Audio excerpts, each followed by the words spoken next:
Good evening. മാറ്റിനി വെബിനാറിലേക്ക് എല്ലാവർക്കും സ്വാഗതം. അതുപോലെ ഹോളിസ്റ്റിക് ഹെൽത്തിൻ്റെ ഒരു ദിവസമാണ്. അടുക്കളയിൽ നിന്നാണ് ആരംഭിക്കുന്നത്. നമ്മുടെ ജീവിതത്തിൽ ഏറ്റവും പ്രാധാന്യമുള്ള ആരോഗ്യത്തിൻ്റെ പലതും അടുക്കളയിൽ നിന്ന് നഷ്ടപ്പെടുന്നുണ്ടോ എന്നുള്ളൊരു സംശയം. തീർച്ചയായിട്ടും അത് ദൂരീകരിക്കാനുള്ളൊരു വലിയ അവസരമാണ്. അതെല്ലാവരും സ്വാഗതം ചെയ്തു. അതോടൊപ്പം Sanal sir your welcome. Thank you Sabu sir and good evening all. കുറച്ച് ദിവസങ്ങളായി കണ്ടിട്ട്, അതുകൊണ്ട് ഞാൻ വിചാരിച്ചു നമുക്ക് ഭക്ഷണത്തിൽ നിന്ന് തുടങ്ങാം. ഒന്നേന്ന് തുടങ്ങാന്ന് പറഞ്ഞ പോലെ ഭക്ഷണത്തിൽ നിന്ന് തുടങ്ങാന്ന് വിചാരിച്ചു. അങ്ങനെയാണ് ഞാൻ അടുക്കളയിലേക്ക് എത്തിയത്. അപ്പൊ നിങ്ങളൊക്കെ ഭക്ഷണം കഴിച്ചോ? യെസ്, ഞാൻ കഴിച്ചു സർ. ഓക്കെ. നല്ല ടൈമാണ്. ഒരു 7 മണിക്ക് മുമ്പേ ഭക്ഷണം കഴിക്കാൻ പറ്റുകയാണെങ്കിൽ നല്ലതാണ്. ഞങ്ങളുടെ മാക്സിമം ഒരു 7:30-7:30ക്കുള്ളിൽ തീരും. ഇന്നിപ്പോ നേരത്തെ സെഷൻ ഉണ്ടായതുകൊണ്ട് നേരത്തെ ആയി. എനിവേ, ഞാൻ എന്തായാലും കുറച്ച് ഭക്ഷണത്തിന്റെ ചിത്രത്തോട് കൂടി തുടങ്ങാം. അതായിരിക്കും ഇന്നത്തെ ഏറ്റവും സ്യൂട്ടബിൾ ആയിട്ടുള്ള ഒരു കാര്യം.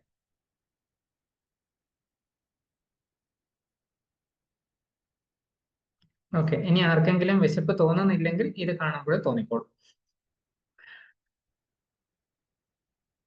ഓക്കെ, ഇതില് ഒരു സെക്കൻഡ്.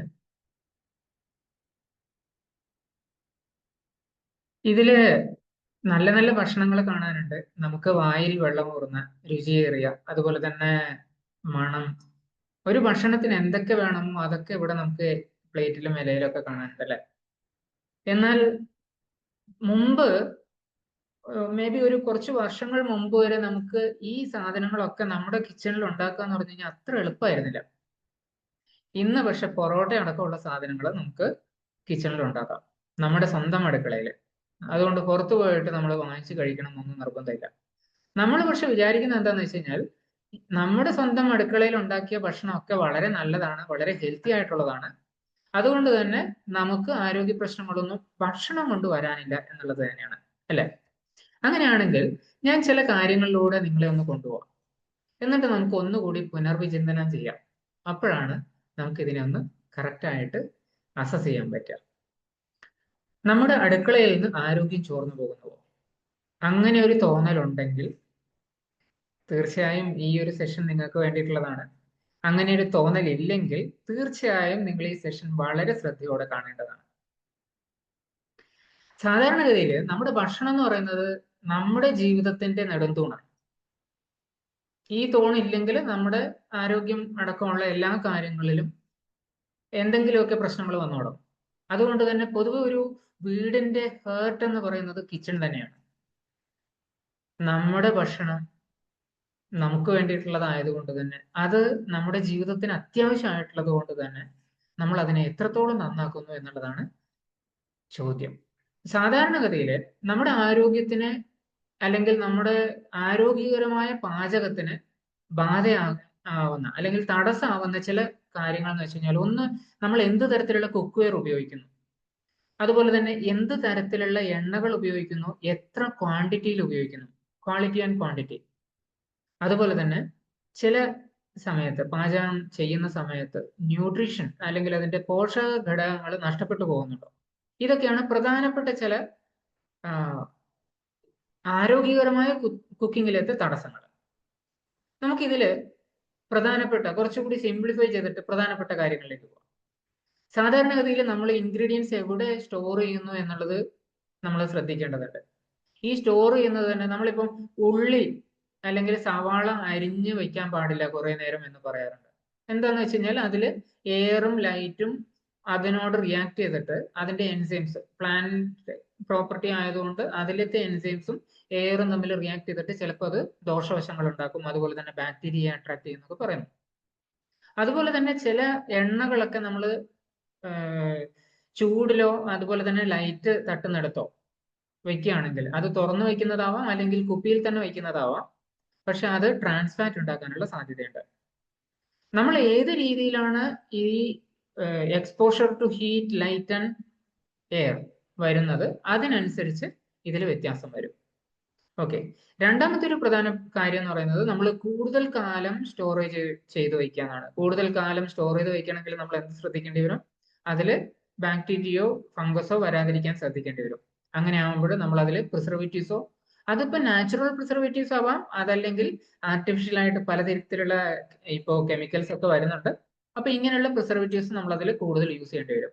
നമ്മൾ വളരെ കോമൺ ആയിട്ട് പണ്ട് കാലം മുതലേ ഉപയോഗിക്കുന്ന ഒരു സാധനം എന്ന് പറയുന്നത് സിർക്ക അല്ലെങ്കിൽ വിനാഗിരിയാണ്. ഒരു ആസിഡ് ആണത്, അസിറ്റിക് ആസിഡ്. പക്ഷെ അതിന്റെ ക്വാണ്ടിറ്റി കൂടുന്ന സമയത്ത് അതുപോലെ തന്നെ പഞ്ചസാരയും ഉപയോഗിക്കാറുണ്ട്.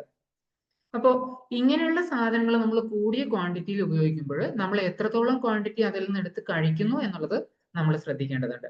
സോ സ്റ്റോറേജ് എന്ന് പറയുന്നത് നമ്മൾ എന്ത് തരത്തിലുള്ള ഇൻഗ്രീഡിയൻസിനെയാണ് എങ്ങനെയാണ് സ്റ്റോർ ചെയ്യുന്നതെന്ന് ശ്രദ്ധിക്കേണ്ടതുണ്ട്. അതുപോലെ തന്നെ ഇതിനകത്തേക്ക് മറ്റ് കണ്ടന്റ്സ് ഒന്നും വരാതെ, മറ്റ് എക്സ്റ്റേണൽ ആയിട്ടുള്ള കണ്ടന്റ്സ് ഒന്നും വരാതെയും നമ്മൾ ശ്രദ്ധിക്കേണ്ടതുണ്ട്. ലോസ് ഓഫ് ന്യൂട്രിയൻസ്, പോഷക ഘടകങ്ങൾ നമ്മുടെ അടുക്കളയിൽ നിന്ന് നഷ്ടപ്പെടുന്നുണ്ടോ? നമ്മൾ വാങ്ങിച്ചു കൊണ്ടുവരുന്നു, അത് കൊണ്ട് വല്ലതുമൊക്കെ ഉണ്ടാക്കി കഴിക്കുന്നു എന്നുള്ളതിന്റെ അർത്ഥം അത് മുഴുവനും നമ്മുടെ ശരീരത്തിലേക്ക് നല്ല രീതിയിൽ കിട്ടുന്നുണ്ടോ എന്നല്ല. അതിൽ ഏറ്റവും പ്രധാനമായിട്ട് ഒരുപക്ഷെ നമ്മൾ ഇന്നിപ്പോ പച്ചക്കറികളൊക്കെ നന്നായിട്ട് ക്ലീൻ ചെയ്തിട്ടാണ് ഉപയോഗിക്കുന്നത്. ക്ലീൻ ചെയ്തിട്ട് വേണം ഉപയോഗിക്കാൻ. പക്ഷെ അതിന് നല്ല വെജിറ്റബിൾ വാഷറോ അല്ലെങ്കിൽ ഫ്രൂട്ട് വാഷറോ ഒക്കെ ഉപയോഗിച്ചിട്ട് ചെയ്യുന്നത്, അതല്ലെങ്കിൽ ഈവൻ നമ്മൾ മഞ്ഞൾപ്പൊടി ഒക്കെ ഉപയോഗിച്ചിട്ട്, മഞ്ഞൾപ്പൊടിയൊക്കെ ഉപയോഗിക്കുമ്പോൾ കുറച്ചുകൂടി എളുപ്പമാണ്. രണ്ടാമത്തെ ഒരു കാര്യം പീലിംഗ് ആണ്, അതിന്റെ തൊലി കളയുന്നുണ്ടോ എന്നുള്ളത്. പല ആൾക്കാരും പച്ചക്കറികളുടെയും ഫ്രൂട്ട്സിന്റെയും ഒക്കെ തൊലി പീൽ ചെയ്ത് കളയുന്നതിന്റെ കാരണം തന്നെ, പ്രധാന കാരണം തന്നെ അതിന്റെ മുകളിലാണ് കൂടുതൽ പെസ്റ്റിസൈഡ്സ് ഉണ്ടാവുക. അതുകൊണ്ട് അത് അവോയ്ഡ് ചെയ്യുക എന്നുള്ളതാണ്. അല്ലെങ്കിൽ ഇപ്പൊ ആപ്പിളിലൊക്കെ പ്ലാസ്റ്റിക്കിന്റെ കോട്ടിങ്ങും മെഴുകിന്റെ കോട്ടിങ്ങും ഒക്കെ ഉണ്ടെന്ന് പറയുന്ന പല യൂട്യൂബ് വീഡിയോസ് ഒക്കെ വന്നു തുടങ്ങിയപ്പോൾ തീർച്ചയായിട്ടും നമ്മൾ അതിൽ കൂടുതൽ ശ്രദ്ധിക്കാൻ തുടങ്ങി. ട്രൂ, ഓക്കെ, ഇതൊക്കെ ഉണ്ട്. പക്ഷെ ഇതിനൊക്കെ ആൾട്ടർനേറ്റീവ് എന്താണെന്ന് കൂടി നമ്മൾ ചിന്തിക്കേണ്ടിയിരിക്കുന്നു. കാരണം ഒരു ഫ്രൂട്ട്സിന്റെ, ഒരു പഴത്തിന്റെയും പച്ചക്കറിയുടെയും പുറം തൊലിയിലാണ് ഏറ്റവും കൂടുതൽ ഫംഗൽ അല്ലെങ്കിൽ ആന്റി ഓക്സിഡന്റ് പ്രോപ്പർട്ടിയുള്ള ഫൈറ്റോ ന്യൂട്രിയൻസ് അവൈലബിൾ ആയിട്ടുള്ളത്. അത് പല തരത്തിലുള്ള ഫൈറ്റോ ന്യൂട്രിയൻസ്, പല കളറിലുള്ള ഫൈറ്റോ ന്യൂട്രിയൻസ് നമ്മുടെ ശരീരത്തിന് ആവശ്യമുണ്ട്. അപ്പൊ ആഡ് ഓൺ ആണ് കേട്ടോ, നമ്മുടെ എസെൻഷ്യലിൽ വരുന്നില്ലെങ്കിലും നമ്മുടെ ശരീരത്തിന് ആവശ്യമുണ്ട്. അത് മറ്റു പല പ്രവർത്തനങ്ങളെയും ഹെൽപ്പ് ചെയ്യും, ആരോഗ്യകരമായി ഇരിക്കാൻ വേണ്ടിയിട്ടും ആരോഗ്യപരമായ മെറ്റബോളിസത്തിനും ഒക്കെ ഹെൽപ്പ് ചെയ്യുന്നുള്ളത് കൊണ്ട് തീർച്ചയായിട്ടും അത് ആവശ്യമുണ്ട്. മറ്റൊരു കാര്യം നമ്മൾ ചെയ്യുന്നത് എന്താണെന്ന് വെച്ച് കഴിഞ്ഞാൽ കൂടുതൽ വെള്ളത്തില്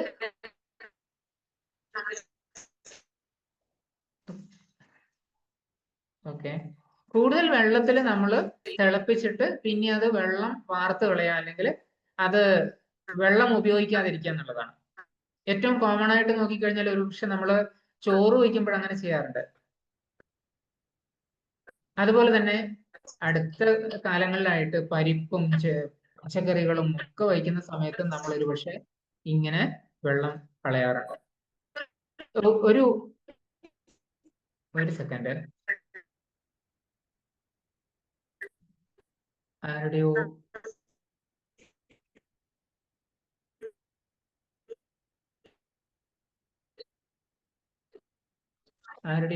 ഓഡിയോ ഓൺ ആയിട്ടുണ്ട്, ഓഫ് ആയി തോന്നുന്നു. ഓക്കെ,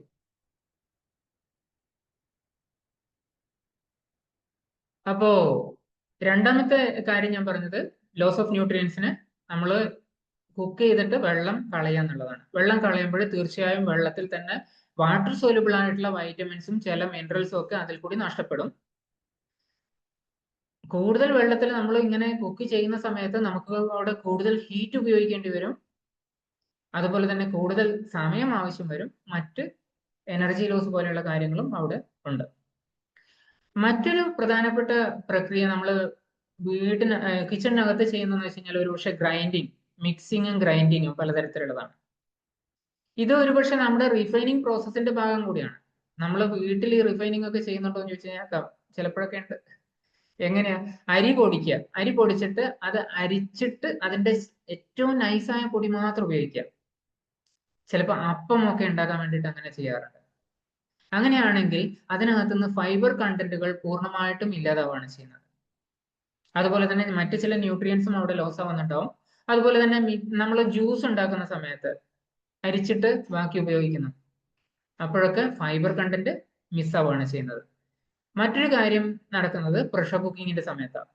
പ്രഷർ കുക്കിംഗ് ചെയ്തിട്ട് നമ്മളൊരു 4-5 വിസിലൊക്കെ വരുന്ന സമയത്താണ് അത് ഉപയോഗിക്കാൻ വേണ്ടിയിട്ട് പുറത്തേക്ക് എടുക്കുന്നതെങ്കിൽ അല്ലെങ്കിൽ അതിന്റെ വിസിൽ നിർത്തുന്നതെങ്കിൽ അതിനകത്തുള്ള പല ന്യൂട്രിയൻസും ആ ഹൈ ഹീറ്റും ഹൈ പ്രഷറും വെച്ചിട്ട് പൂർണ്ണമായിട്ടും ഇല്ലാതാവും.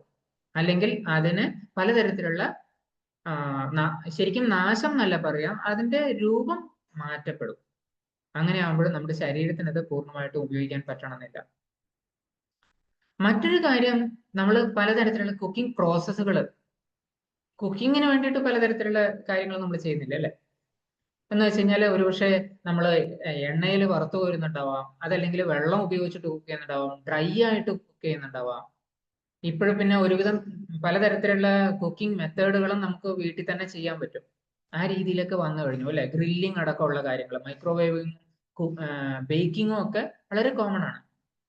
പക്ഷേ ഗ്രില്ലിങ്ങും അല്ലെങ്കിൽ ചില കാര്യങ്ങൾ നമ്മൾ ചെയ്യുന്ന സമയത്ത് എക്സ്ട്രാ ഹീറ്റ് ഒക്കെ അപ്ലൈ ചെയ്തിട്ട് ചെയ്യുമ്പോൾ അതിൽ ഒരു പക്ഷെ കരിയുക എന്നുള്ള പ്രശ്നം സംഭവിക്കുമ്പോൾ കാർബോഹൈഡ്രേറ്റ്, പ്രോട്ടീൻ, അതുപോലെ തന്നെ ഫാറ്റ്, ഇത് മൂന്നും ആ ഒരു ഭാഗത്ത് എവിടെയാണോ കരിയുന്നത് ആ ഭാഗത്ത് പൂർണ്ണമായിട്ടും ഇല്ലാതാവും. അല്ലെങ്കിൽ ഗ്ലൈക്കേഷൻ എന്ന് പറയുന്ന ഒരു പ്രോസസ്സ് നടക്കും.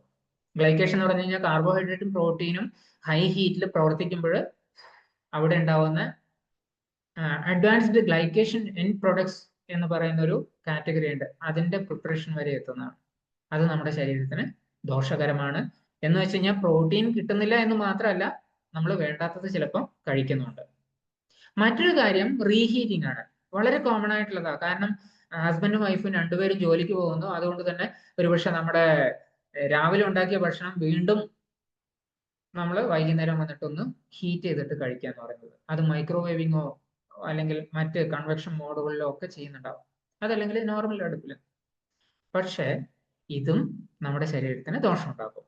മറ്റൊരു പ്രോസസ്സാണ് ഓവർ കുക്കിംഗ്. നമ്മൾ കുക്കിങ്ങിന് നോർമലി ഒരു മുട്ട ബോയിൽ ചെയ്യാൻ വേണ്ടിയിട്ട് അല്ലെങ്കിൽ ഒരു പച്ചക്കറി ബോയിൽ ചെയ്യാൻ വേണ്ടിയിട്ട് വേവിക്കാൻ വേണ്ടിയിട്ട് നമുക്ക് വേണ്ട സമയം എന്ന് പറയുന്നത് മേ ബി ഒരു 6 to 8 മിനിറ്റ്സ് ആണ്. പക്ഷേ പല സ്ഥലങ്ങളിലും 10 മുതൽ 15 മിനിറ്റ് വരെയൊക്കെ വേവിക്കാറുണ്ട്. അങ്ങനെ വേവിക്കുമ്പോൾ അതിനകത്തുള്ള ന്യൂട്രിയൻസ് നഷ്ടപ്പെടുകയാണ് ചെയ്യുന്നത്. മറ്റൊന്ന് നേരത്തെ ഞാൻ പറഞ്ഞ പ്രഷർ കുക്കിംഗ് ആണ്. പ്രഷർ കുക്കിംഗ് വളരെയധികം എളുപ്പമുള്ളതാണെങ്കിലും വളരെയധികം ന്യൂട്രിയൻസ് ലോസ് ഉണ്ടാക്കുന്നതാണ് കാര്യം. മറ്റൊന്ന് കുക്കിംഗ് യൂട്ടൻസിൽസ് ആണ്. പലതരത്തിലുള്ള യൂട്ടൻസിൽസ്, പാത്രങ്ങളും പലതരത്തിലുള്ള ഇൻഗ്രീഡിയൻസും ആണ് ഇന്നിപ്പോൾ നമ്മൾ ഉപയോഗിക്കുന്നത് അല്ലെ. ഈ ഇൻഗ്രീഡിയൻസ് പ്രോപ്പർ ആയിട്ട് ഗുണമുള്ളതായിട്ട് നമുക്ക് ഉപയോഗിക്കാൻ പറ്റുന്നില്ലെങ്കിൽ എന്ത് സംഭവിക്കും? വളരെ എളുപ്പമാണ്. നമ്മളിപ്പോ സാമ്പാർ ഉണ്ടാക്കാൻ വേണ്ടിയിട്ട് സാമ്പാർ പൊടിക്ക് പകരം മീൻകറിയുടെ മസാല ഇട്ട് കഴിഞ്ഞാൽ എന്താവും അത്? ഇതേപോലെ തന്നെ ഇൻഗ്രീഡിയൻസ് കറക്റ്റ് ആയിട്ടുള്ളത് ഉപയോഗിക്കുന്നില്ലെങ്കിൽ അതിനെ പറയാൻ സ്റ്റെയിൽ ഇൻഗ്രീഡിയൻസ് എന്നാണ്. മീൻസ് അത് ഡെഡ് ആണ്, ഒരു പക്ഷെ ഡെഡ് ആണ്, അല്ലെങ്കിൽ അതിന്റെ ക്വാളിറ്റി ഇല്ല. അങ്ങനെയുള്ളതാണ് ഉപയോഗിക്കുന്നതെങ്കിൽ അതിനൊരു ജീവൻ ഉണ്ടാവില്ല. അത് ചില സമയത്ത് നമ്മുടെ സ്വന്തം അടുക്കളയിൽ അവിയൽ അല്ലെങ്കിൽ സാമ്പാറൊക്കെ ഉണ്ടാക്കുന്ന സമയത്ത് തന്നെ അതിലത്തെ മുരിങ്ങക്കായ ഗുണമില്ല, അല്ലെങ്കിൽ ആ മറ്റ് കഷ്ണത്തിന് ഒരു ടേസ്റ്റ് ഇല്ല, ടെക്സ്ചർ ഇല്ല എന്നൊക്കെ നമുക്ക് തോന്നുന്നുണ്ടാവും. അതിന്റെ കാരണം ആ ഇൻഗ്രീഡിയൻസ് സ്റ്റെയിലായി പോകുന്നു. മറ്റൊരു കാര്യമാണ് നമ്മൾ ഉപയോഗിക്കുന്ന low grade utensils. Low grade utensils എന്ന് ഞാൻ ഒറ്റയടിക്ക് പറഞ്ഞ് തീർക്കുന്നില്ല. പക്ഷേ ഒരു കാര്യം നമ്മൾ അറിയേണ്ടത് എന്താണെന്ന് വെച്ച് കഴിഞ്ഞാൽ മെറ്റൽ ലീച്ചിങ് എന്ന് പറയുന്ന കാര്യം, മെറ്റൽ നമ്മുടെ ഭക്ഷണത്തിൽ കലരുക എന്ന് പറയുന്ന കാര്യം പലപ്പോഴായിട്ട് നടക്കുന്നുണ്ട്. അതെല്ലാം നമ്മുടെ വയറ്റിൽ ചെല്ലുന്നുണ്ട് എന്ന് ഒന്നും ഞാൻ പറയുന്നില്ല. എന്നാൽ അതിന്റെ ഒരു പോർഷൻ എങ്കിലും നമ്മുടെ വയറ്റിലേക്ക് എത്താൻ സാധ്യതയുണ്ട് യൂട്ടൻസിൽസിന്റെ ഗ്രേഡ് നല്ലതല്ലെങ്കിൽ. സോ ഇത്രയും ആണ് പ്രധാനപ്പെട്ട കാര്യങ്ങളെങ്കിൽ ഇതിൽ എന്തിലൊക്കെ നമുക്ക് മാറ്റം വരുത്താൻ പറ്റും അത് ചിന്തിക്കണം. അതിൽ ഏറ്റവും പ്രധാനപ്പെട്ട ഇപ്പൊ ട്രാൻസ് ഫാറ്റ്സ് എന്ന് പറയുന്ന ഒരു കാറ്റഗറിയെ പറ്റി ഞാൻ സൂചിപ്പിക്കാം. ട്രാൻസ് ഫാറ്റ്സ് സാധാരണഗതിയിൽ നമ്മൾ വാങ്ങിക്കുന്ന പുറത്തു നിന്ന് വാങ്ങിക്കുന്ന സാധനങ്ങളുടെ പ്രോസസ്ഡ് ഫുഡിന്റെ അല്ലെങ്കിൽ പാക്ക് ഫുഡിന്റെ മുകളിൽ ഇൻഗ്രീഡിയൻസ് ലിസ്റ്റ് നോക്കിക്കഴിഞ്ഞാൽ ഇപ്പോൾ ട്രാൻസ് ഫാറ്റ് 0 എന്ന് മാത്രമേ വരുന്നുള്ളൂ. പക്ഷെ ഈ ട്രാൻസ് ഫാറ്റ് എങ്ങനെയാ ഉണ്ടാവുന്നത്? നമ്മുടെ കുക്കിങ്ങിന്റെ ടെമ്പറേച്ചർ വളരെ കൂടുന്ന സമയത്ത് സാധാരണ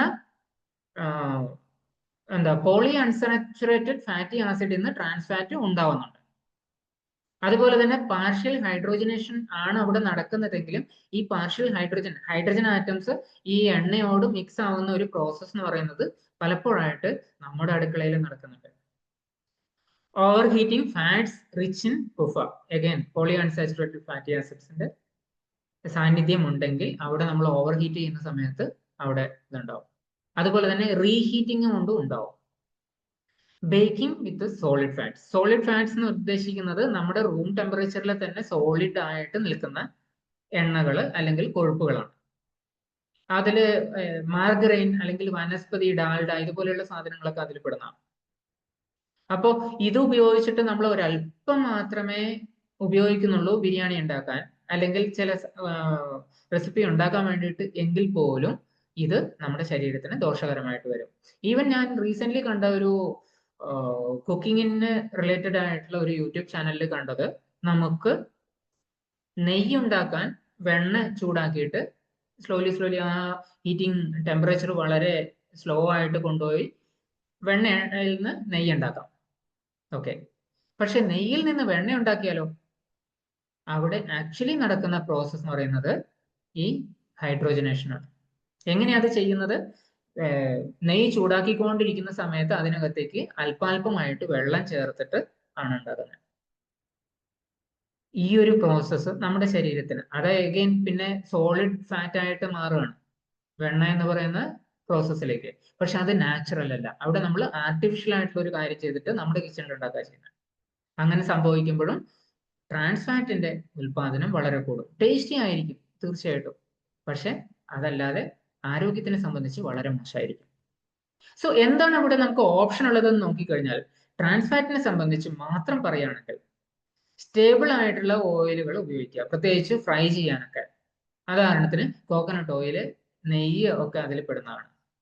അതുപോലെ തന്നെ റീയൂസിങ്, നമ്മൾ ഒരു പ്രാവശ്യം ഫ്രൈ ചെയ്യാനെടുത്ത എണ്ണ വീണ്ടും വീണ്ടും യൂസ് ചെയ്യാതിരിക്കുക. അത് ചില വീടുകളിലൊക്കെ കാണാറുണ്ട്. ഈവൻ എൻ്റെ വീട്ടിൽ ഒരുപക്ഷെ അമ്മയുടെ സമയത്തൊക്കെ ഞാൻ അങ്ങനെ കണ്ടിട്ടുണ്ട്. കാരണം അന്നൊക്കെ ദാരിദ്ര്യം വളരെ കൂടുതലായിരുന്നു. എണ്ണ ഉപയോഗിച്ചിട്ട് ഇപ്പോ പൂരി ഉണ്ടാക്കാൻ എടുത്ത എണ്ണ മേ ബി 2-3 മാസങ്ങൾ കഴിഞ്ഞിട്ടായിരിക്കും ഒരു പ്രാവശ്യം ഹോളിഡേയ്സ് സമയത്തൊക്കെ ഉണ്ടാക്കുന്നുണ്ടാവുക. പക്ഷെ അതിനുശേഷമുള്ള ആ എണ്ണ ഉപയോഗിച്ചിട്ട് കടുക് വറുക്കാനൊക്കെ ഉപയോഗിക്കുന്ന രീതിയിൽ റീയൂസിങ്, ഡീപ് ഫ്രൈ ചെയ്ത ഓയിൽ വീണ്ടും റീയൂസ് ചെയ്യുക. അതുപോലെ തന്നെ cooking at moderate temperatures instead of high heat. ചെറിയ ടെമ്പറേച്ചറിൽ ലോ ഫ്ലെയിമിൽ കുക്കിംഗ് എന്ന് പറയുന്നത് ഏറ്റവും ബെസ്റ്റ് ആയിട്ടുള്ള രീതിയാണ്. അപ്പൊ അങ്ങനെ ഒരു പോസിബിലിറ്റി ഉണ്ടെങ്കിൽ അത് തന്നെ ചെയ്യാം. അതുപോലെ തന്നെ നമ്മൾ വനസ്പതി പോലെയുള്ള അല്ലെങ്കിൽ ഡാൽഡ പോലെയുള്ള ഓൾറെഡി ഹൈഡ്രോജനേറ്റഡ് ആയിട്ടുള്ള ഫാറ്റ് വാങ്ങിച്ച് ഉപയോഗിക്കാതിരിക്കുക. ഇത്രയും കാര്യങ്ങളാണ് ട്രാൻസ് ഫാറ്റിനെ സംബന്ധിച്ച് നമുക്ക് നമ്മുടെ അടുക്കളയിൽ ചെയ്യാൻ പറ്റുന്ന ചില കാര്യങ്ങൾ. നമ്മൾ എന്താണോ വാങ്ങിച്ചുകൊണ്ടിരുന്നത് അതല്ലേ നമ്മുടെ അടുക്കളയിൽ എത്തുന്നത്, അതല്ലേ പിന്നെ നമ്മുടെ ഭക്ഷണത്തിന് തീന്മേശയിൽ എത്തുന്നത്. കുക്കിംഗ് യൂട്ടൻസിൽസിനെ പറ്റി കുറച്ചുകൂടി ഡെപ്തിൽ പറഞ്ഞു കഴിഞ്ഞാൽ, പലതരത്തിലുള്ള യൂട്ടൻസിൽസ് നമുക്കിത് വാങ്ങിക്കാൻ പറ്റുന്നുണ്ട് അല്ലെ. പാത്രങ്ങൾ പലതുണ്ട്. അതില് മണ്ണ് കൊണ്ടുള്ള പാത്രമാവാം. മണ്ണ് കൊണ്ടുള്ള പാത്രം ഉപയോഗിക്കുമ്പോൾ ഒരുപക്ഷെ നമ്മൾ കൂടുതൽ ശ്രദ്ധിക്കേണ്ട ഒരു കാര്യം എന്ന് പറയുന്നത് അതിൽ ഉപയോഗിക്കുന്ന മണ്ണിന്റെ ക്വാളിറ്റിയാണ്. അതുപോലെ തന്നെ അതിൽ എന്തെങ്കിലും കളർ ചേർക്കുന്നുണ്ടോ എന്നുള്ള കാര്യവും. ഇത് രണ്ടും ശ്രദ്ധിക്കേണ്ടതുണ്ട്. അതുപോലെ മറ്റൊരു കാര്യം എന്ന് പറയുന്നത് കല്ലുകൊണ്ടുള്ള പാത്രം. കല്ലുകൊണ്ടുള്ള പാത്രം ഉപയോഗിച്ചിട്ട് ഇവിടെയൊക്കെ കല്ലുവരി എന്ന് പറയുന്ന രീതിയിൽ അത് ശരിക്കും പറഞ്ഞു കഴിഞ്ഞാൽ രാവിലെ ചൂടാക്കിയ പാത്രം മേ ബി അത് ചൂടാവാൻ 2 മണിക്കൂറൊക്കെ എടുക്കുമായിരിക്കും. പക്ഷെ അതിനകത്ത് കുക്ക് ചെയ്ത് കഴിഞ്ഞാൽ നല്ല ടേസ്റ്റാണ്. അത് മാത്രമല്ല, ഈ രാവിലെ ഉണ്ടാക്കിയ പാത്രത്തിന് വൈകുന്നേരം മേ ബി 4-5 മണി വരെ അതിന് നല്ല ചൂടും ഉണ്ടാവും. സോ വേറെ നമുക്ക് സെപ്പറേറ്റ് ഹോട്ട് പോട്ട് ഒന്നും ആവശ്യമില്ല. അത്രയും നന്നായിട്ട് അത് സ്റ്റോൺ പോട്ട്സ് നല്ല രീതിയിൽ മെയിൻറ്റെയിൻ ചെയ്യും. കാസ്റ്റ് അയൺ കൊണ്ടുള്ളത്, കാസ്റ്റ് അയണിന് ഒരു പ്രശ്നം എന്താണെന്ന് വെച്ച് കഴിഞ്ഞാൽ അവിടെ അയൺ ലീച്ചിങ് എന്ന് പറയുന്ന ഒരു പ്രോസസ്സ് ചിലപ്പോൾ നടക്കാം. ഇരുമ്പ് നമ്മുടെ ഭക്ഷണത്തിലേക്ക് എത്താം. കോപ്പർ, അഗെയിൻ കോപ്പറും നമ്മുടെ ശരീരത്തിലേക്ക് ഓവർഡോസ് ആവാൻ ഒരു ചാൻസ് വരുന്നത് ലീച്ചിങ് മുഖേനയാണ്. അതുകൊണ്ട് തന്നെ ചെമ്പ് പാത്രങ്ങളും ഒരുപാട് യൂസ് ചെയ്യുമ്പോൾ ശ്രദ്ധിക്കണം. ചെമ്പ് പാത്രത്തിൽ അഗെയിൻ നമ്മൾ പുളിയുള്ള സാധനങ്ങളൊക്കെ ഉണ്ടാക്കുമ്പോൾ അവിടെ ശ്രദ്ധിക്കേണ്ടി വരും. കാരണം അതിന്റെ ക്വാളിറ്റി അങ്ങനെയാണ്. ചില ആസിഡുകളുമായിട്ട് ഇത് പെട്ടെന്ന് അയൺ ആയാലും കോപ്പർ ആയാലും ഒക്കെ റിയാക്ട് ചെയ്യും. അലുമിനിയം അതും സെയിം ആണ്.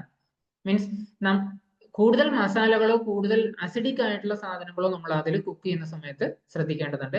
അലുമിനിയത്തിനും കോപ്പറിനും ഒക്കെ ഈവൻ ഓക്സിഡേഷൻ എന്ന് പറയുന്ന, അല്ലെങ്കിൽ 2 ദിവസം ഉപയോഗിച്ചില്ലെങ്കിൽ 3-ാമത്തെ ദിവസം അതിന് ക്ലാവ് പിടിക്കുക, അല്ലെങ്കിൽ തുരുമ്പ് പിടിക്കുക, ഓക്സിഡേഷൻ നടക്കുന്ന സാധ്യതയുണ്ട്. ഈവൻ അലുമിനിയം ഓവർഡോസിലേക്ക് പോയി കഴിഞ്ഞാൽ അൽഷിമേഴ്സ് പോലെയുള്ള രോഗങ്ങൾക്ക്, അവസ്ഥകൾക്ക് കാരണമാവും. ആനോഡൈസ്ഡ് അലുമിനിയം, അതാണ് ഇപ്പം കൂടുതലായിട്ട് ഇൻഡാലിയം എന്നൊക്കെ പറയുന്ന രീതിയിൽ വന്നിട്ടുള്ളത്. എന്നാൽ ഇൻഡാലിയം അഗൈൻ അതിന്റെ പ്രോപ്പർട്ടി എന്ന് പറയുന്നത് ഓവർ ടൈം, മേ ബി 1-2 വർഷം കഴിയുമ്പോഴേക്ക് അത് മിസ്സാവുന്നുണ്ട്. അപ്പോൾ ആദ്യം വാങ്ങിച്ചപ്പോഴുള്ള ഗുണം നമുക്ക് ഇപ്പൊ ഇല്ലാന്ന് തോന്നുന്നുണ്ടെങ്കിൽ അതിൻ്റെ ഒരു കാരണം അതിന്റെ പ്രോപ്പർട്ടി മിസ്സാവുന്നതാണ്. നോൺ സ്റ്റിക്ക് വളരെ കൂടുതലായിട്ട് ഇന്ന് പോപ്പുലർ ആയിക്കൊണ്ടിരിക്കുന്ന ഒരു കാര്യം നോൺ സ്റ്റിക്ക് ആണ്. നോൺ സ്റ്റിക്കിന് ഒരുപാട് തരത്തിലുള്ള ഓഫറുകളും അതുപോലെ തന്നെ അതിന്റെ നമ്പർ ഓഫ് കോട്ടിങ്ങിന് നേരത്തെ 1 ആയിരുന്നെങ്കിൽ പിന്നീട് അത് 3 ഇപ്പൊ 5-ഉം 7-ഉം കോട്ടിംഗ് ഒക്കെയുള്ള ടെഫ്ലോണുകൾ ഉപയോഗിക്കുന്നുണ്ട്. പക്ഷെ ഇതിന് ടെഫ്ലോൺ ഫ്ലൂ അടക്കമുള്ള അല്ലെങ്കിൽ ലങ്സിനുള്ള പ്രശ്നങ്ങൾ, തൈറോയിഡ് റിലേറ്റഡ് ആയിട്ടുള്ള ഇഷ്യൂസ്, ഇതൊക്കെ വരാൻ വേണ്ടിയിട്ട് ഈ നോൺ സ്റ്റിക്കിലത്തെ ടെഫ്ലോൺ കോട്ടിങ് അത് 1 പോയിക്കോട്ടെ അല്ല 7-ഉം പോയിക്കോട്ടെ, എത്ര കോട്ടിംഗ് ഉണ്ട് എന്നുള്ളതല്ല അതിന്റെ പ്രധാന കാര്യം. അതിലത്തെ കോട്ടിങ്ങിന് ചെറുതായിട്ട് പോലും സ്ക്രാച്ച് വന്നോ എന്നുള്ളതാണ്. വന്നിട്ടുണ്ടെങ്കിൽ ടെഫ്ലോൺസ് ഫുഡിലേക്ക് കലരാൻ സാധ്യതയുണ്ട്. സെറാമിക് എവിടെയാണോ ചൂട് തട്ടുന്നത് അവിടെ കൂടുതലായിട്ട് വേവും. പക്ഷെ അതിന്റെ മെറ്റീരിയൽ അത്ര തന്നെ നമുക്ക് കംഫർട്ടബിൾ അല്ല. ഹെവി ആണെന്ന് മാത്രമല്ല, ഈവൻ അത് ഒരുപക്ഷെ നമുക്ക് ഈസിലി ഒരു അടുക്കളയിൽ ഉപയോഗിക്കാൻ പറ്റുന്ന, കുക്കിങ്ങിന് വേണ്ടിയിട്ട് ഉപയോഗിക്കാൻ പറ്റുന്ന രീതിയിലല്ല. മൈക്രോവേവ് ചെയ്യാൻ വേണ്ടിയിട്ട് അതിന് പറ്റിയ രീതിയിലുള്ള പ്ലാസ്റ്റിക്സ് ഉപയോഗിക്കുന്നുണ്ട് ഇപ്പോഴും. പക്ഷെ പ്ലാസ്റ്റിക് എത്ര നല്ല ഗ്രേഡ് കൂടിയതാണെങ്കിലും മൈക്രോവേവ് സേഫ് എന്ന് പറഞ്ഞു കഴിഞ്ഞാലും അതിന് മുകളിൽ നമ്പർ കൂടി എഴുതിയിട്ടുണ്ടാവും. 5 മിനിറ്റ് അല്ലെങ്കിൽ 7 മിനിറ്റ്, 5-7 എന്നൊക്കെ എഴുതിയിട്ടുണ്ടാവും. ഇത്രയും മിനിറ്റ് അത് ഉപയോഗിക്കാന്നാണ് കാര്യം. എത്ര പ്രാവശ്യം വീണ്ടും വീണ്ടും നമ്മൾ അത് ഉപയോഗിക്കുന്ന സമയത്ത് ഈ 5 എന്നുള്ളത് തുടക്കത്തിൽ 5 മിനിറ്റ് ആണ് നമുക്കത് ഉപയോഗിക്കാൻ പറ്റുന്നതെങ്കിൽ നമ്മളത് ഉപയോഗിച്ചുകൊണ്ടിരിക്കുന്ന സമയത്ത് ഒരു 6 മാസം കഴിയുമ്പോഴേക്ക് അതിന്റെ 5 മിനിറ്റ് 5 നിൽക്കില്ല. മേ ബി ഒരു 2-3 മിനിറ്റ് കഴിയുമ്പോഴേക്ക് തന്നെ അതിന് സ്ക്രാച്ചസ്, മൈക്രോവേവ് കൊണ്ടുള്ള സ്ക്രാച്ചസും മറ്റു ഇഷ്യൂസും കാണാറുണ്ട്.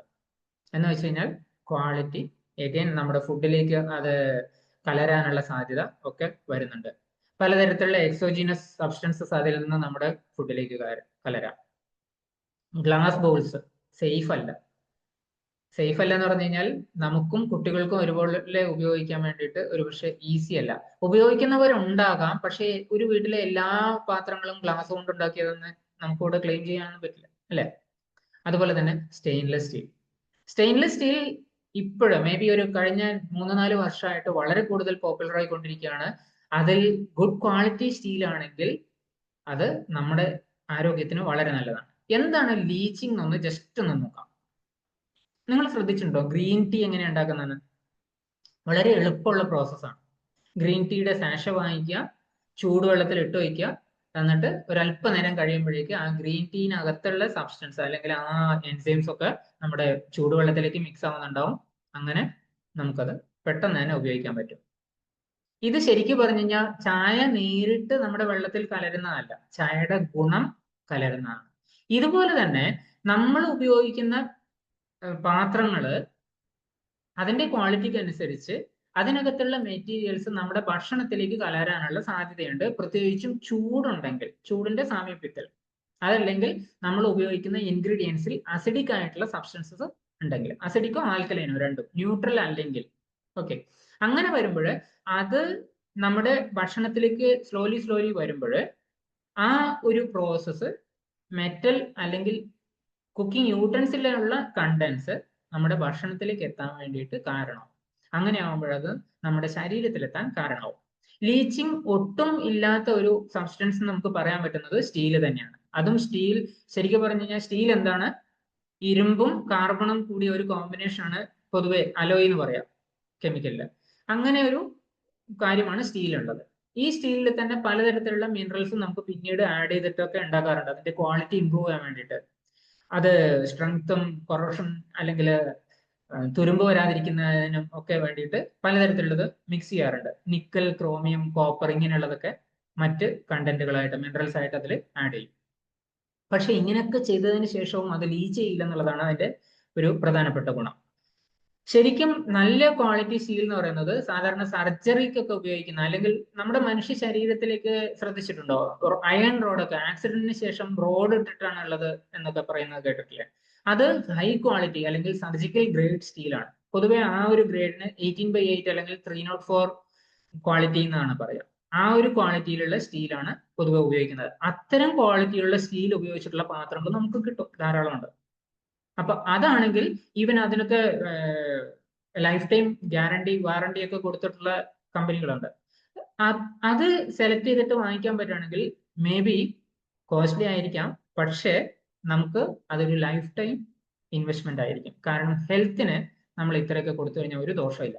ഒന്ന് ചിന്തിച്ചു നോക്കും, നമ്മുടെ വീട്ടില് നമ്മൾ പുതുതായിട്ടൊരു കാറ് വാങ്ങിക്കുകയാണ്. ഈ കാറിന്റെ ഇൻഷുറൻസ് മാത്രം ഒരുപക്ഷെ നമ്മുടെ ആരോഗ്യത്തിന് വേണ്ടിയിട്ട് എന്ന് പറയുന്ന അടുക്കളയിലേക്ക് ഇൻവെസ്റ്റ് ചെയ്തതിന്റെ എത്രയോ കൂടുതലായിരിക്കില്ലേ? അതിന്റെ മിറർ മാത്രം അല്ലെങ്കിൽ അതിന്റെ റിയർ വ്യൂ ക്യാമറ മാത്രം ഒന്ന് ആലോചിച്ച് നോക്കുക. 25,000 to 1 lakh ഒക്കെയാണ് നോർമലി ഇത്തരം സാധനങ്ങളുടെ കോസ്റ്റ്. നമ്മൾ അതൊക്കെ എന്തിനാ വയ്ക്കുന്നത്? അഡീഷണൽ ആയിട്ട് വയ്ക്കുകയാണ്, എക്സ്ട്രാ ഫിറ്റിംഗ്സ്. അത്ര പോലും നമ്മുടെ സ്വന്തം ആരോഗ്യത്തിന് ഇല്ലേ? കോസ്റ്റ് എഫക്റ്റീവ് ആണോ എന്നുള്ളത് നമ്മൾ തന്നെയാണ് തീരുമാനിക്കേണ്ടത്. ഹെൽത്തി കുക്കിംഗ് എന്ന് പറഞ്ഞു കഴിഞ്ഞാൽ ഈ ലെഫ്റ്റ് സൈഡിലും ഹെൽത്തി കുക്കിംഗ് ആണോ എന്നുള്ളത് നിങ്ങൾക്ക് പറയാൻ പറ്റും, റൈറ്റ് സൈഡിൽ ഉള്ളതും നോക്കി പറയാൻ പറ്റും. ഓവർ കുക്കിംഗ്, ഓവർ ഹീറ്റ് ഒഴിവാക്കുക. അതുപോലെ തന്നെ കുക്കിംഗ് പാത്രത്തിലേക്ക് നേരിട്ട് തീ വരുന്ന സിറ്റുവേഷൻ ഒഴിവാക്കുക. ഇതൊക്കെ നമുക്ക് ചെയ്യാൻ പറ്റുന്നതാണ്. പല കുക്കിംഗ് മെത്തേഡുകളിലും ഇതൊക്കെ ഉപയോഗിക്കുന്നുണ്ട്, ഇല്ലെന്നല്ല. അതൊക്കെ ടേസ്റ്റ് വർദ്ധിപ്പിക്കാൻ കാരണമാവുന്നുണ്ടാവും. ഇതൊന്നും കഴിക്കണ്ട എന്നുമല്ല ഞാൻ പറയുന്നത്. നമ്മുടെ റെഗുലർ പ്രാക്ടീസിൽ ഇത്തരം കാര്യങ്ങളൊക്കെ വന്നു കഴിഞ്ഞാൽ തീർച്ചയായിട്ടും നമ്മുടെ ആരോഗ്യം എവിടെയോ നഷ്ടപ്പെട്ടു പോകും. അടച്ചു വെച്ച് കുക്ക് ചെയ്യുക എന്ന് പറയുന്നത് വളരെ നല്ല രീതിയാണ്. പ്രധാനപ്പെട്ട ചില കുക്കിംഗ് മെത്തേഡുകൾ, ഹെൽത്തി കുക്കിംഗ് മെത്തേഡുകൾ പറഞ്ഞു കഴിഞ്ഞാൽ, ഒന്ന് കുറഞ്ഞ എണ്ണയിൽ കുക്ക് ചെയ്യുക, അതുപോലെ തന്നെ കുറഞ്ഞ ചൂടിൽ ഫ്ലെയിം കുറച്ചിട്ട് കുക്ക് ചെയ്യുക, അതുപോലെ തന്നെ ഈവൻ കുക്ക് ചെയ്യുക. ഈവൻ കുക്കിംഗ് എന്ന് ഉദ്ദേശിക്കുന്നത് ഒരു പാത്രത്തിൽ താഴെയും മുകളിലും ഒരേപോലെ ചൂട് വരുന്ന സമയത്താണ് ഈവൻലി കുക്കിംഗ് നടക്കുക. അല്ലെങ്കിൽ എന്ത് പറ്റും, താഴെ കൂടുതൽ ചൂടാവും, മുകളിൽ നല്ലോണം ചൂടാവില്ല. നമ്മളവിടെ ഫ്ലെയിം കൂട്ടി വെച്ച് കഴിഞ്ഞാൽ തീർച്ചയായിട്ടും താഴെയുള്ള ഭാഗങ്ങൾ കൂടുതൽ കരിഞ്ഞു പോവും, മുകളിലുള്ളത് വേവും. ഇങ്ങനെയാണ് സംഭവിക്കുന്നത്. അതുപോലെ തന്നെ ക്ലോസ്ഡ് കുക്കിംഗ് ആണ് ഏറ്റവും നല്ലത്. ക്ലോസ്ഡ് കുക്കിങ്ങിന്റെ ഒരു പ്രധാന പ്രത്യേകത എന്താണെന്ന് വെച്ച് കഴിഞ്ഞാൽ വൈറ്റമിൻസും മിനറൽസും നഷ്ടപ്പെടാതിരിക്കാൻ വേണ്ടിയിട്ട് ഒരു പരിധിവരെ അത് ഹെൽപ്പ് ചെയ്യും. അതുപോലെ തന്നെ അത് ഒരു പരിധിവരെ നമുക്ക് പ്രഷർ കുക്കിംഗ് ആണ് തരിക. പ്രഷർ കുക്കിങ്ങിൽ നമ്മൾ കൂടുതൽ ടെമ്പറേച്ചർ യൂസ് ചെയ്യേണ്ട ആവശ്യമില്ല. പ്രഷർ കുക്കിങ്ങിൽ പ്രഷറാണ് നമ്മുടെ ഈ പാത്രത്തിനകത്ത് വെച്ചിരിക്കുന്ന ഇൻഗ്രീഡിയൻസ് വേവാൻ വേണ്ടിയിട്ട് കൂടുതൽ ഹെൽപ്പ് ചെയ്യുന്നത്.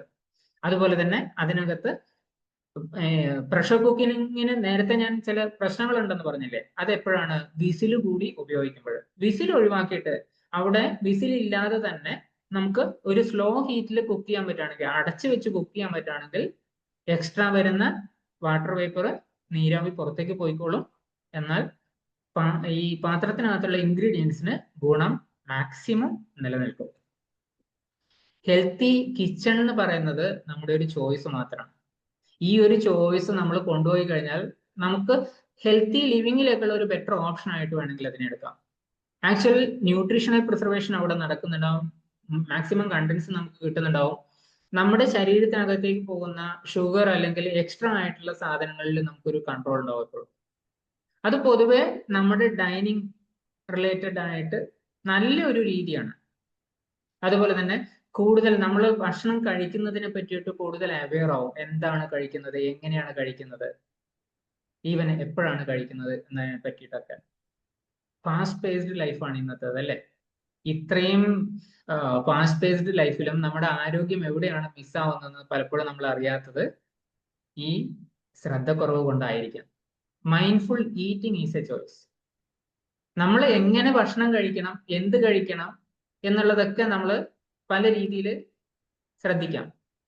ഈ കഴിക്കുന്നതിൽ തന്നെ ഫൈബർ റിച്ച് അല്ലെങ്കിൽ ആക്ച്വലി റിയൽ ഫുഡ് എന്ന് പറയാം, അതുപോലെ തന്നെ സോക്കിങ്ങും സ്പ്രൗട്ടിങ്ങും, ഇതൊക്കെ പ്രധാനപ്പെട്ട ചില മെത്തേഡുകളാണ്.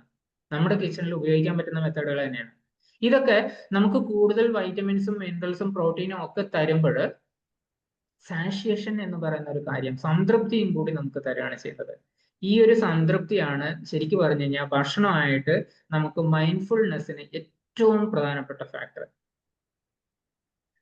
റിയൽ ഫുഡ് ഞാൻ അതാണ് നേരത്തെ സൂചിപ്പിച്ചതും.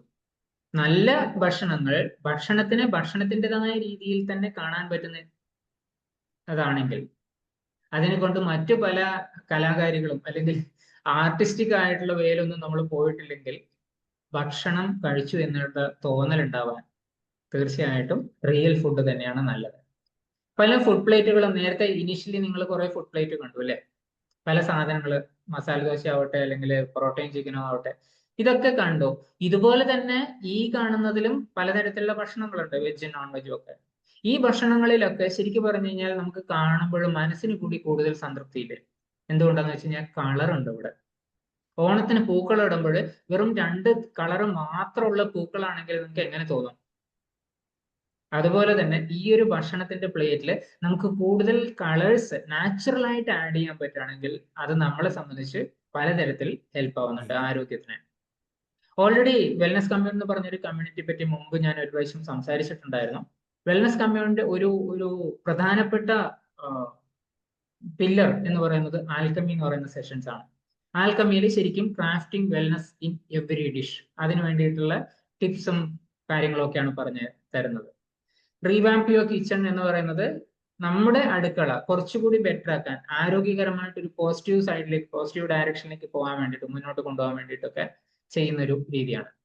ഇവിടെ ന്യൂട്രീഷണൽ ലോസ് നമുക്ക് എങ്ങനെ പ്രിവെന്റ് ചെയ്യാമെന്നും അതുപോലെ തന്നെ പല കുക്കിംഗ് റിലേറ്റഡ് ആയിട്ടുള്ള ഡെമോസും കിച്ചൺ ടിപ്സും ഒക്കെ ഷെയർ ചെയ്യാൻ വേണ്ടിയിട്ട് ഒരുപാട് കുക്കിംഗ് എന്തൂസിയാസ്റ്റ്, നമ്മളെ പോലെയുള്ള കുറച്ചുകൂടി ഈ ആരോഗ്യകരമായ പാചകത്തിൽ ശ്രദ്ധിച്ചിട്ടുള്ള ആൾക്കാരാണ് മുന്നോട്ട് വരുന്നത്. അത് ശരിക്കും പറയുന്നത് എന്താണെന്ന് വെച്ച് കഴിഞ്ഞാൽ നിങ്ങൾ എന്താണോ കഴിക്കുന്നത് അതാണ് നിങ്ങളുടെ ആരോഗ്യം അല്ലെങ്കിൽ നിങ്ങളുടെ ഫുൾ സ്വത്ത് എന്ന് പറയുന്നത്. അങ്ങനെയാണെങ്കിൽ അതിന്റെ ഒരു നെക്സ്റ്റ് സ്റ്റെപ്പ് എന്താണെന്ന് വെച്ച് കഴിഞ്ഞാൽ നിങ്ങൾ എന്താണോ അത് നിങ്ങൾ കഴിക്കുന്ന ഫുഡിനോട് ഏത് രീതിയിൽ നിങ്ങൾ പ്രവർത്തിക്കുന്നു എന്നുള്ളതാണ്. നിങ്ങൾ ഭക്ഷണം കഴിക്കുന്നുണ്ട്, പക്ഷെ ഈ ഭക്ഷണം you are what you eat, you are what you do with what you eat. നിങ്ങൾ കഴിക്കുന്ന സാധനത്തിനോട് നിങ്ങൾ ഏത് തരത്തിലുള്ള പ്രോസസ്സിങ്ങും കാര്യങ്ങളും ആണ് ചെയ്യുന്നത്, അതാണ് നിങ്ങളുടെ ആരോഗ്യം ശ്രദ്ധിക്കുന്നത്. ഒരു ഹെൽത്തിയർ കിച്ചൺ പൊതുവെ പറയുന്നത് എന്താണെന്ന് വെച്ച് കഴിഞ്ഞാൽ എത്രത്തോളം ആരോഗ്യകരമായിട്ടുള്ള കിച്ചൺ ആണോ നിങ്ങളുടേത് അത്രത്തോളം നിങ്ങൾക്കൊരു ഫാർമസിയുടെ ആവശ്യം കുറയുന്ന ആ ഒരു കോട്ടോട് കൂടിയിട്ട് ഇന്നത്തെ സെഷൻ ഞാൻ ഇവിടെ നിർത്താം. Thank you. Thank you. Thank you sir. തീർച്ചയായിട്ടും വളരെയധികം ശ്രദ്ധിക്കേണ്ട ഒരു തുടക്കമാണ് നമ്മുടെ അടുക്കള എന്ന് പറയുമ്പോൾ അല്ലേ? അടുക്കളയിൽ കൂടെ ചോർന്നു പോകാൻ സാധിക്കുന്ന പോഷകങ്ങളെയും അതുപോലുള്ള എല്ലാ കാര്യങ്ങളെയും പലപ്പോഴും നമ്മൾ സുഖം എന്നുള്ളതിന് പല അസുഖത്തിലേക്കൊക്കെ പോരാൻ കാരണമായി വരുന്നതെല്ലാം ഈ പറയുന്ന ഒരു പ്രോസസ്സാണ്. നമ്മൾക്കൊരു യൂഷ്വൽ പ്രോസസ്സുണ്ട്. ആ പ്രോസസ്സ് എത്രമാത്രം ഗുണകരമാണ് എന്നുള്ള അറിവ് പലപ്പോഴും നമുക്ക് കിട്ടാതെ വരുമ്പോൾ പിന്നെ എളുപ്പവും കൈകാര്യം ചെയ്ത രീതിയും എല്ലാം അതിൻ്റെ അകത്ത് സ്വതസിദ്ധമായി വരുന്നതുകൊണ്ട് പലപ്പോഴും അതിൻ്റെ ആ ക്വാളിറ്റിയെക്കുറിച്ചൊന്നും നമ്മൾ നോക്കാറില്ല. അപ്പോൾ തീർച്ചയായിട്ടും ഇങ്ങനെയുള്ള കാര്യങ്ങൾ വളരെയധികം ശ്രദ്ധിക്കണം എന്നുള്ള ഒരു പ്രധാനപ്പെട്ട പോയിന്റ് തന്നെയാണ് സെവൻ സാറോട് ലഭിച്ചത്. ഇനി നിങ്ങൾക്ക് ഷെയർ ചെയ്യാം കാര്യങ്ങൾ അങ്ങോട്ടും ഇങ്ങോട്ടുമൊക്കെ. ബെറ്ററായിട്ടുള്ള കിച്ചൺ പ്രോസസ്സ് ചെയ്യുന്നുണ്ടെങ്കിൽ തീർച്ചയായിട്ടും അത് പറയുക. അതിനകത്ത് എന്തെങ്കിലും സംശയങ്ങളുണ്ടെങ്കിൽ അത് ചോദിക്കുക. അമൃതജ്യോതി മാം തുടങ്ങിക്കോളൂ.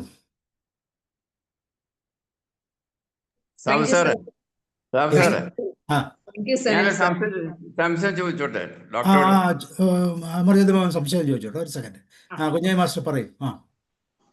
സാറ് വിവിധ പാത്രങ്ങളെ പറ്റി വിശദീകരിച്ചു. അതിൽ സാധാരണയായിട്ട് നമ്മൾ ആരോഗ്യകരമായിട്ടുള്ള പാത്രം മൺപാത്രമാണ് നമ്മൾ ഉപയോഗിക്കുന്നത്, അധികം ആളുകളും. ഈ മണ്ണയിൽ എല്ലാ മണ്ണ് കൊണ്ടുണ്ടാക്കിയ പാത്രങ്ങൾ ഉപയോഗിക്കരുതെന്ന് സാർ സൂചിപ്പിച്ചല്ലോ. ഏത് മണ്ണ് കൊണ്ടുള്ള പാത്രമാണ് ഉപയോഗിക്കേണ്ടത്? സാധാരണയായിട്ട് നമ്മളെ കുശവന്മാരുണ്ടാക്കുന്നത് പ്ലാസ്റ്റിക് മണ്ണ്, മണല്, വെള്ളം ചേർത്ത് ചവിട്ടി കൂട്ടിക്കുഴച്ചുണ്ടാക്കിയിട്ട് അതുകൊണ്ടാണ് ഈ പാത്രം ഉണ്ടാക്കുന്നത്.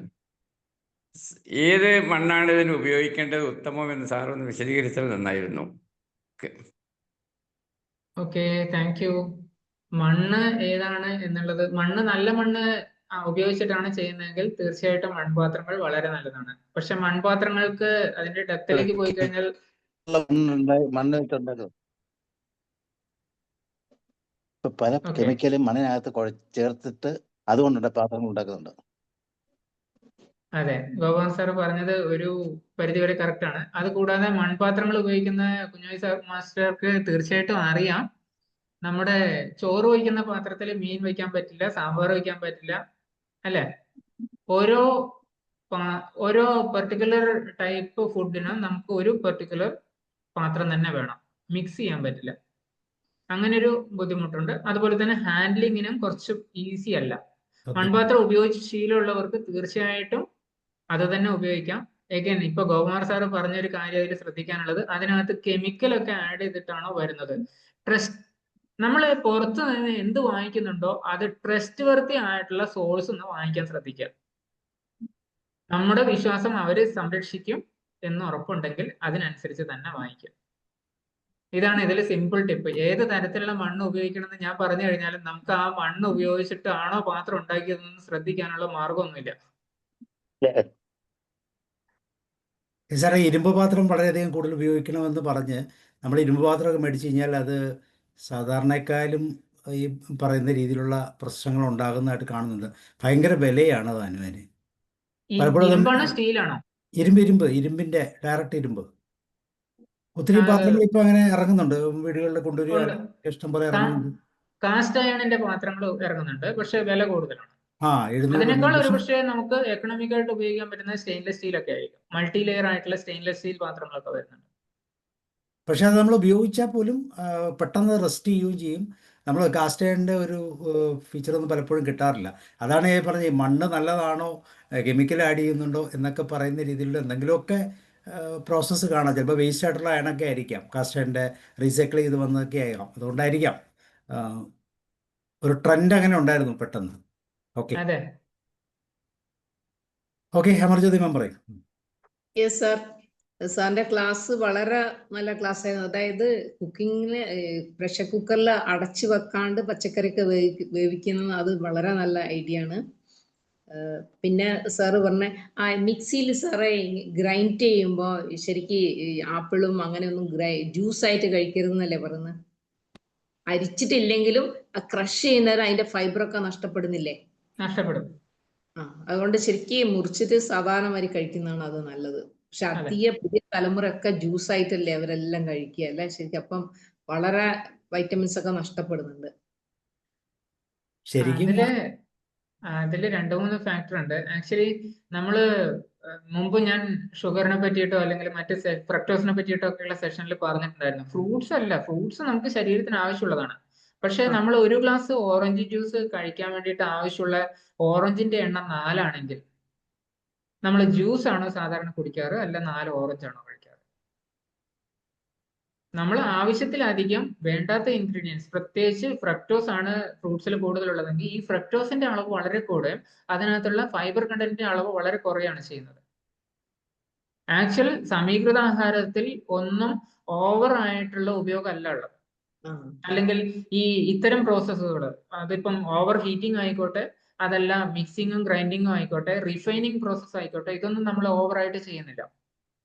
നാച്ചുറൽ ആയിട്ടുള്ള ഫുഡിലാണ് പൊതുവെ സമീകൃതം എന്ന് പറയുന്നത്. അല്ലാതെ ഇന്നിപ്പോ നമുക്ക് എല്ലാം അത്രയും സ്യൂട്ടബിൾ ആയിട്ട് നമ്മുടെ പ്ലേറ്റിലേക്ക് എത്തും. ടേസ്റ്റും ടെക്സ്ചറും അതുപോലെ തന്നെ അതിന്റെ ഫ്രഷ്നെസ്സും ഒക്കെ നമുക്ക് തോന്നിപ്പിക്കുകയും ചെയ്യും. പക്ഷെ അത് ആരോഗ്യത്തിന് അത്ര തന്നെ മെച്ചപ്പെടണമെന്നില്ല.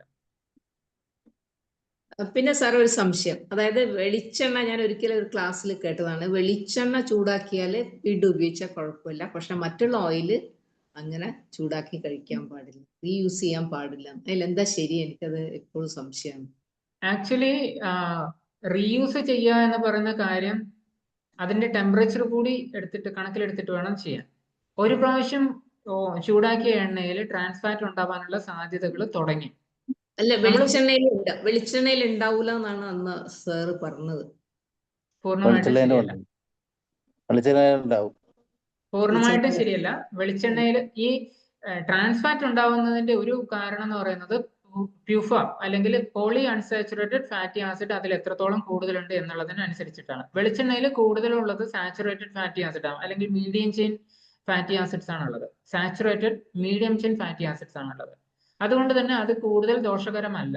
വെളിച്ചെണ്ണയുടെ കുക്കിംഗ് അല്ലെങ്കിൽ ബോയിലിംഗ് ടെമ്പറേച്ചർ എന്ന് പറയുന്നത് 170+ ആണ്. അപ്പൊ ഈ 170+ നമ്മൾ ആദ്യത്തെ പ്രാവശ്യം ചൂടാക്കിയിട്ടുണ്ടെങ്കിൽ അതെങ്ങനെ സംഭവിക്കുക? രണ്ട് രീതിയിലാണ്. ഒന്നുകിൽ നമ്മൾ 100 ഡിഗ്രി അല്ലെങ്കിൽ ചെറിയ ചൂടിൽ കുറേ നേരം വയ്ക്കുമ്പോൾ, അതല്ലെങ്കിൽ നമ്മൾ ഹൈ ഹീറ്റ് ഒരുമിച്ച് വയ്ക്കുമ്പോൾ. 5 മിനിറ്റ് 170 ഡിഗ്രിയിൽ വെച്ചാലും മതി, അതല്ല 100 ഡിഗ്രി നമ്മൾ അരമണിക്കൂർ വെച്ചാലും മതി. ഇത് രണ്ടും സംഭവിക്കുമ്പോൾ ടെമ്പറേച്ചർ കൂടുകയാണ് ചെയ്യുന്നത് പൊതുവെ. അപ്പോ ഇത് എളുപ്പത്തിൽ മനസ്സിലാവാൻ ഞാൻ ഇസ്തിരിപ്പെട്ടിയുടെ എക്സാമ്പിൾ പറയാം. അയൺ ബോക്സ് നമ്മൾ ഒരു ചൂടിൽ വെച്ചിട്ട് കുറച്ചു നേരം അത് ഓണാക്കി വെച്ചിട്ട് കുറച്ച് കഴിയുമ്പോൾ അതിന്റെ നോർമലി തെർമൽ റെഗുലേറ്റർ ഓഫ് ആവുന്നില്ലേ? ഓഫ് ആവുന്നത് എന്തുകൊണ്ടാണ്? അതിന്റെ ടെമ്പറേച്ചർ കൂടുതലായി ഇനിയും അങ്ങോട്ട് പോയിക്കൂടാ, അത് താഴണം എന്ന് പറഞ്ഞിട്ടാണ്. ഇതുപോലെ തന്നെ കൂടുതൽ ടെമ്പറേച്ചർ നമ്മൾ നമ്മുടെ ഫ്ലെയിം കുറച്ച് വെക്കുന്നുണ്ടോ, അല്ലെങ്കിൽ ഫ്ലെയിം ഓഫ് ആക്കി വെക്കുന്നുണ്ടോ? ടെമ്പറേച്ചർ കുറയാൻ ചെയ്യുന്നില്ല. അപ്പൊ നമ്മൾ 100 ഡിഗ്രി ആണെങ്കിലും കൂടുതൽ നേരം അത് വെച്ചോണ്ടിരുന്നു കഴിഞ്ഞാൽ ടെമ്പറേച്ചർ കൂടും. അപ്പൊ റീയൂസ് ചെയ്യുന്ന വെളിച്ചെണ്ണ നമ്മൾ ആദ്യത്തെ പ്രാവശ്യം എത്ര നേരം ഉപയോഗിച്ചു എന്നുള്ളത് ഒരു മാറ്ററാണ്. അപ്പൊ ഡീപ് ഫ്രൈയിങ്, പൊതുവെ ഡീപ് ഫ്രൈയിങ്ങിനാണ് കൂടുതൽ നേരം എണ്ണ തിളക്കേണ്ട ആവശ്യം വരുന്നത്.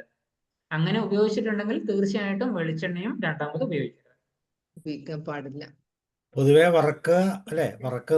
വറക്കുകയോ നിങ്ങൾക്ക് വരുന്ന എല്ലാത്തിലും ഈ പറയുന്ന ഡീപ് പ്രോസസ് സമയം കൂടുതൽ എടുക്കേണ്ടി വരും. ഞങ്ങള് ചെയ്യുന്ന ഒരു മെത്തേഡ് എന്താന്ന് വെച്ച് കഴിഞ്ഞാൽ വളരെ കുറച്ച് മാത്രം എണ്ണയിൽ ചൂടാക്കുക, എന്നിട്ട് അതിൽ ബാക്കി വരുന്നുണ്ടെങ്കിൽ അത് കളയുക. അതല്ല അതിൽ ആ ഡിഷിൽ തന്നെ അത് ഉപയോഗിക്കാൻ പറ്റുകയാണെങ്കിൽ നമ്മൾ കഴിക്കാനുള്ളതിൽ തന്നെ അത് ഉപയോഗിച്ച് തീർക്കുക. വീണ്ടും അത് ചൂടാക്കാനോ അല്ലെങ്കിൽ അത് അവിടെ തിരിച്ച് ബാക്കി വയ്ക്കാനോ ഉള്ള സന്ദർഭം കൊടുക്കാതിരിക്കുക. വെളിച്ചെണ്ണ നല്ലതാണല്ലോ ശരീരത്തിന്. മീനൊക്കെ വറുത്ത് കഴിഞ്ഞിട്ട് അതിന്റെ എണ്ണയും കൂടെ യൂസ് ചെയ്യുന്ന ഒരു സിസ്റ്റം ഉണ്ടല്ലോ, അതിന്റെ എണ്ണയും. അയ്യോ, അത് ഭയങ്കര ദോഷല്ലേ. ടെമ്പറേച്ചർ പോലെ ഇരിക്കും. അതുപോലെ തന്നെ നമ്മളിപ്പോ വെളിച്ചെണ്ണയെ പറ്റി ഇത്രയും സംസാരിച്ചില്ലേ, പുറത്തു നിന്ന് നമ്മൾ വാങ്ങിക്കുന്ന എണ്ണകളോ അല്ലെങ്കിൽ പാം ഓയിലും സൺഫ്ലവറും അല്ലെങ്കിൽ മറ്റ് സീഡ് ഓയിലും ഒക്കെ ഉപയോഗിച്ചിട്ടുള്ള പ്രിപ്പറേഷൻ ആകുമ്പോൾ എന്തായിരിക്കും സ്ഥിതി? അതൊക്കെ ഉപയോഗിക്കുന്നവർ വളരെ കൂടുതലാണ് ഇന്നും. കാരണം വെളിച്ചെണ്ണയുടെ 4-1 അല്ലെങ്കിൽ 3-1 റേറ്റ് നമുക്ക് പാം ഓയിലിനൊക്കെ കൊടുക്കേണ്ടതുള്ളൂ. വളരെ കോമൺ ആയിട്ട് ഫ്രൈയിങ്ങിന് വേണ്ടിയിട്ട് അതൊക്കെ ഉപയോഗിക്കുന്നത് ഞാൻ കണ്ടിട്ടുണ്ട്. പുറത്തുള്ളവരൊക്കെ ഒരിക്കലും വെളിച്ചെണ്ണ ഉപയോഗിക്കൂല. പിന്നല്ല സാറേ, എൻ്റെ ഒരു സംശയം എന്താ പറയുക, ഞാൻ ഉപയോഗിക്കുന്നത് ഫ്യൂച്ചറിന്റെ അനോഡൈസ്ഡ് ആയിട്ടുള്ള പാത്രങ്ങളാണ് ഉപയോഗിക്കുന്നത്. നല്ല കമ്പനിയാണെന്നൊക്കെ പറഞ്ഞിട്ടാണ്, പക്ഷെ അങ്ങനെ കരി പിടിക്കൂല. അത് എങ്ങനെയാണ്, അത് നല്ലതല്ലേ? എനിക്കിപ്പം ബേജാറാവുന്നുണ്ട്. എനിക്ക് അല്ല, ഭയങ്കര എക്സ്പെൻസീവ്. No comments. ബ്രാൻഡുകളെ പറ്റി നോ കമന്റ്സ്. പേഴ്സണലായിട്ട് വിളിച്ചാൽ മതി. പക്ഷെ നല്ല സംഭവം നല്ലതാ, ഇത്ര കാലം ഉപയോഗിച്ച്. പിന്നെ കാസ്റ്റ് അയണിന്റെ സാറ്, ഞാൻ അതല്ല ചീനച്ചട്ടി അത് തന്നെ ഉപയോഗിക്കുന്നത്, കാസ്റ്റ് അയണിന്റെ. പക്ഷെ അതിലിങ്ങനെ ഇടയ്ക്ക് ഇങ്ങനെ കറുപ്പ് ഇങ്ങനെ വരും. അത് ദോഷമാണോ അയണ് നമ്മുടെ ശരീരത്തിലേക്ക് കലരുന്നത്? തുരുമ്പുണ്ടെങ്കിൽ അത് കഴുകി കളയാം. റെഗുലറായിട്ട് ഉപയോഗിച്ചില്ലെങ്കിൽ പ്രശ്നം വരും അല്ലെ? കണ്ടിന്യൂസ് ഉപയോഗിക്കുകയാണെങ്കിൽ കുഴപ്പമില്ല. അതിനകത്ത് എന്തെങ്കിലും ഫുഡ് വെച്ച് കഴിഞ്ഞാൽ ഫുഡിലെ ആ കളർ വരുന്നുണ്ടെങ്കിൽ അത് തുരുമ്പോ അല്ലെങ്കിൽ അയൺ ലീച്ചിങ്ങോ തന്നെയാണ്. അല്ല, ഞാൻ എന്താ ചെയ്യാന്ന് വെച്ചാൽ അങ്ങനെയുള്ള ആ ചീനിച്ചട്ടിയിൽ ഉണ്ടാക്കിയ ഉടനെ തന്നെ മാറ്റിക്കളയും. പിന്നെ കളറ് വരില്ല. പക്ഷെ ചീനിച്ചട്ടി ഉപയോഗിക്കാൻ പറ്റും. നല്ല ഇതാ, തുരുമ്പൊന്നുമില്ല, നല്ല സ്ട്രോങ് ആയിട്ടുള്ള ചീനിച്ചട്ടിയാണ്.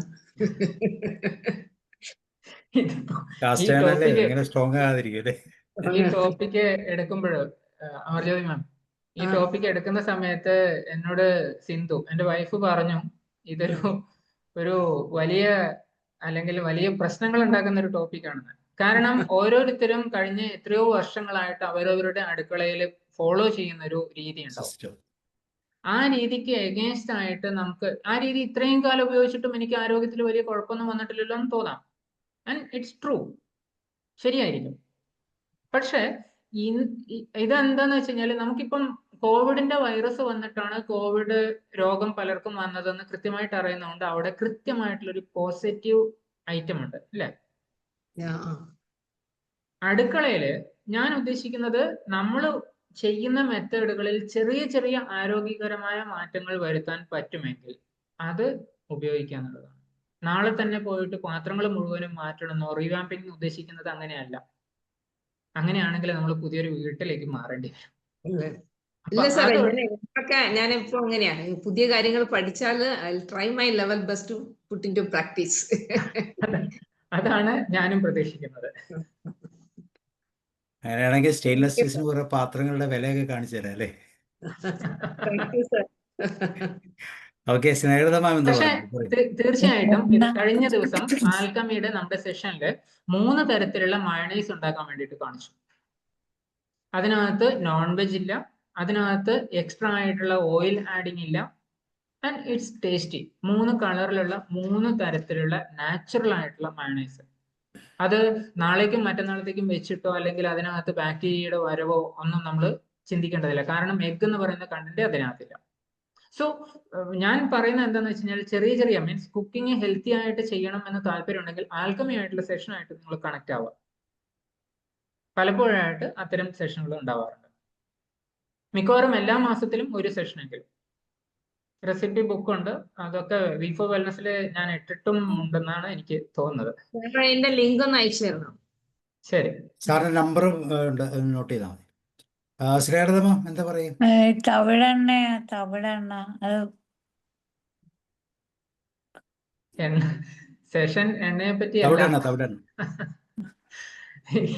സെഷൻ എണ്ണയെ പറ്റിയല്ല, എന്നാലും ഞാൻ പറയാം. തവിടെണ്ണയിൽ omega-6 ഫാറ്റി ആസിഡിന്റെ അളവ് കൂടുതലുള്ളത് കൊണ്ട് നമ്മൾ ഇന്ന് പൊതുവെ കഴിക്കുന്ന എണ്ണകളിൽ കൂടുതലും omega-6 വെറൈറ്റിയാണ്. അതുകൊണ്ട് തന്നെ omega-6 എന്ന് പറയുന്നത് പുഫ അല്ലെങ്കിൽ പോളി അൺസാച്ചുറേറ്റഡ് ഫാറ്റി ആസിഡ് ആണ്. ട്രാൻസ് ഫാറ്റ് ഉണ്ടാവാനുള്ള സാധ്യത കൂടുതലാണ് തവിടെണ്ണ ആണെങ്കിലും. തവിടെണ്ണയ്ക്ക് കോക്കനട്ട് ഓയിലുമായിട്ട് ഒരു ചെറിയ വ്യത്യാസം എന്താണെന്ന് വെച്ചാൽ അതിന്റെ ബോയിലിംഗ് ടെമ്പറേച്ചർ 200 അടുപ്പിച്ച. അപ്പൊ നമുക്ക് വെളിച്ചെണ്ണയേക്കാൾ കൂടുതൽ സേഫ് ആയിട്ട് ഉപയോഗിക്കാം എന്നാണ് പൊതുവെ ഉള്ള ഒരു വെപ്പ്.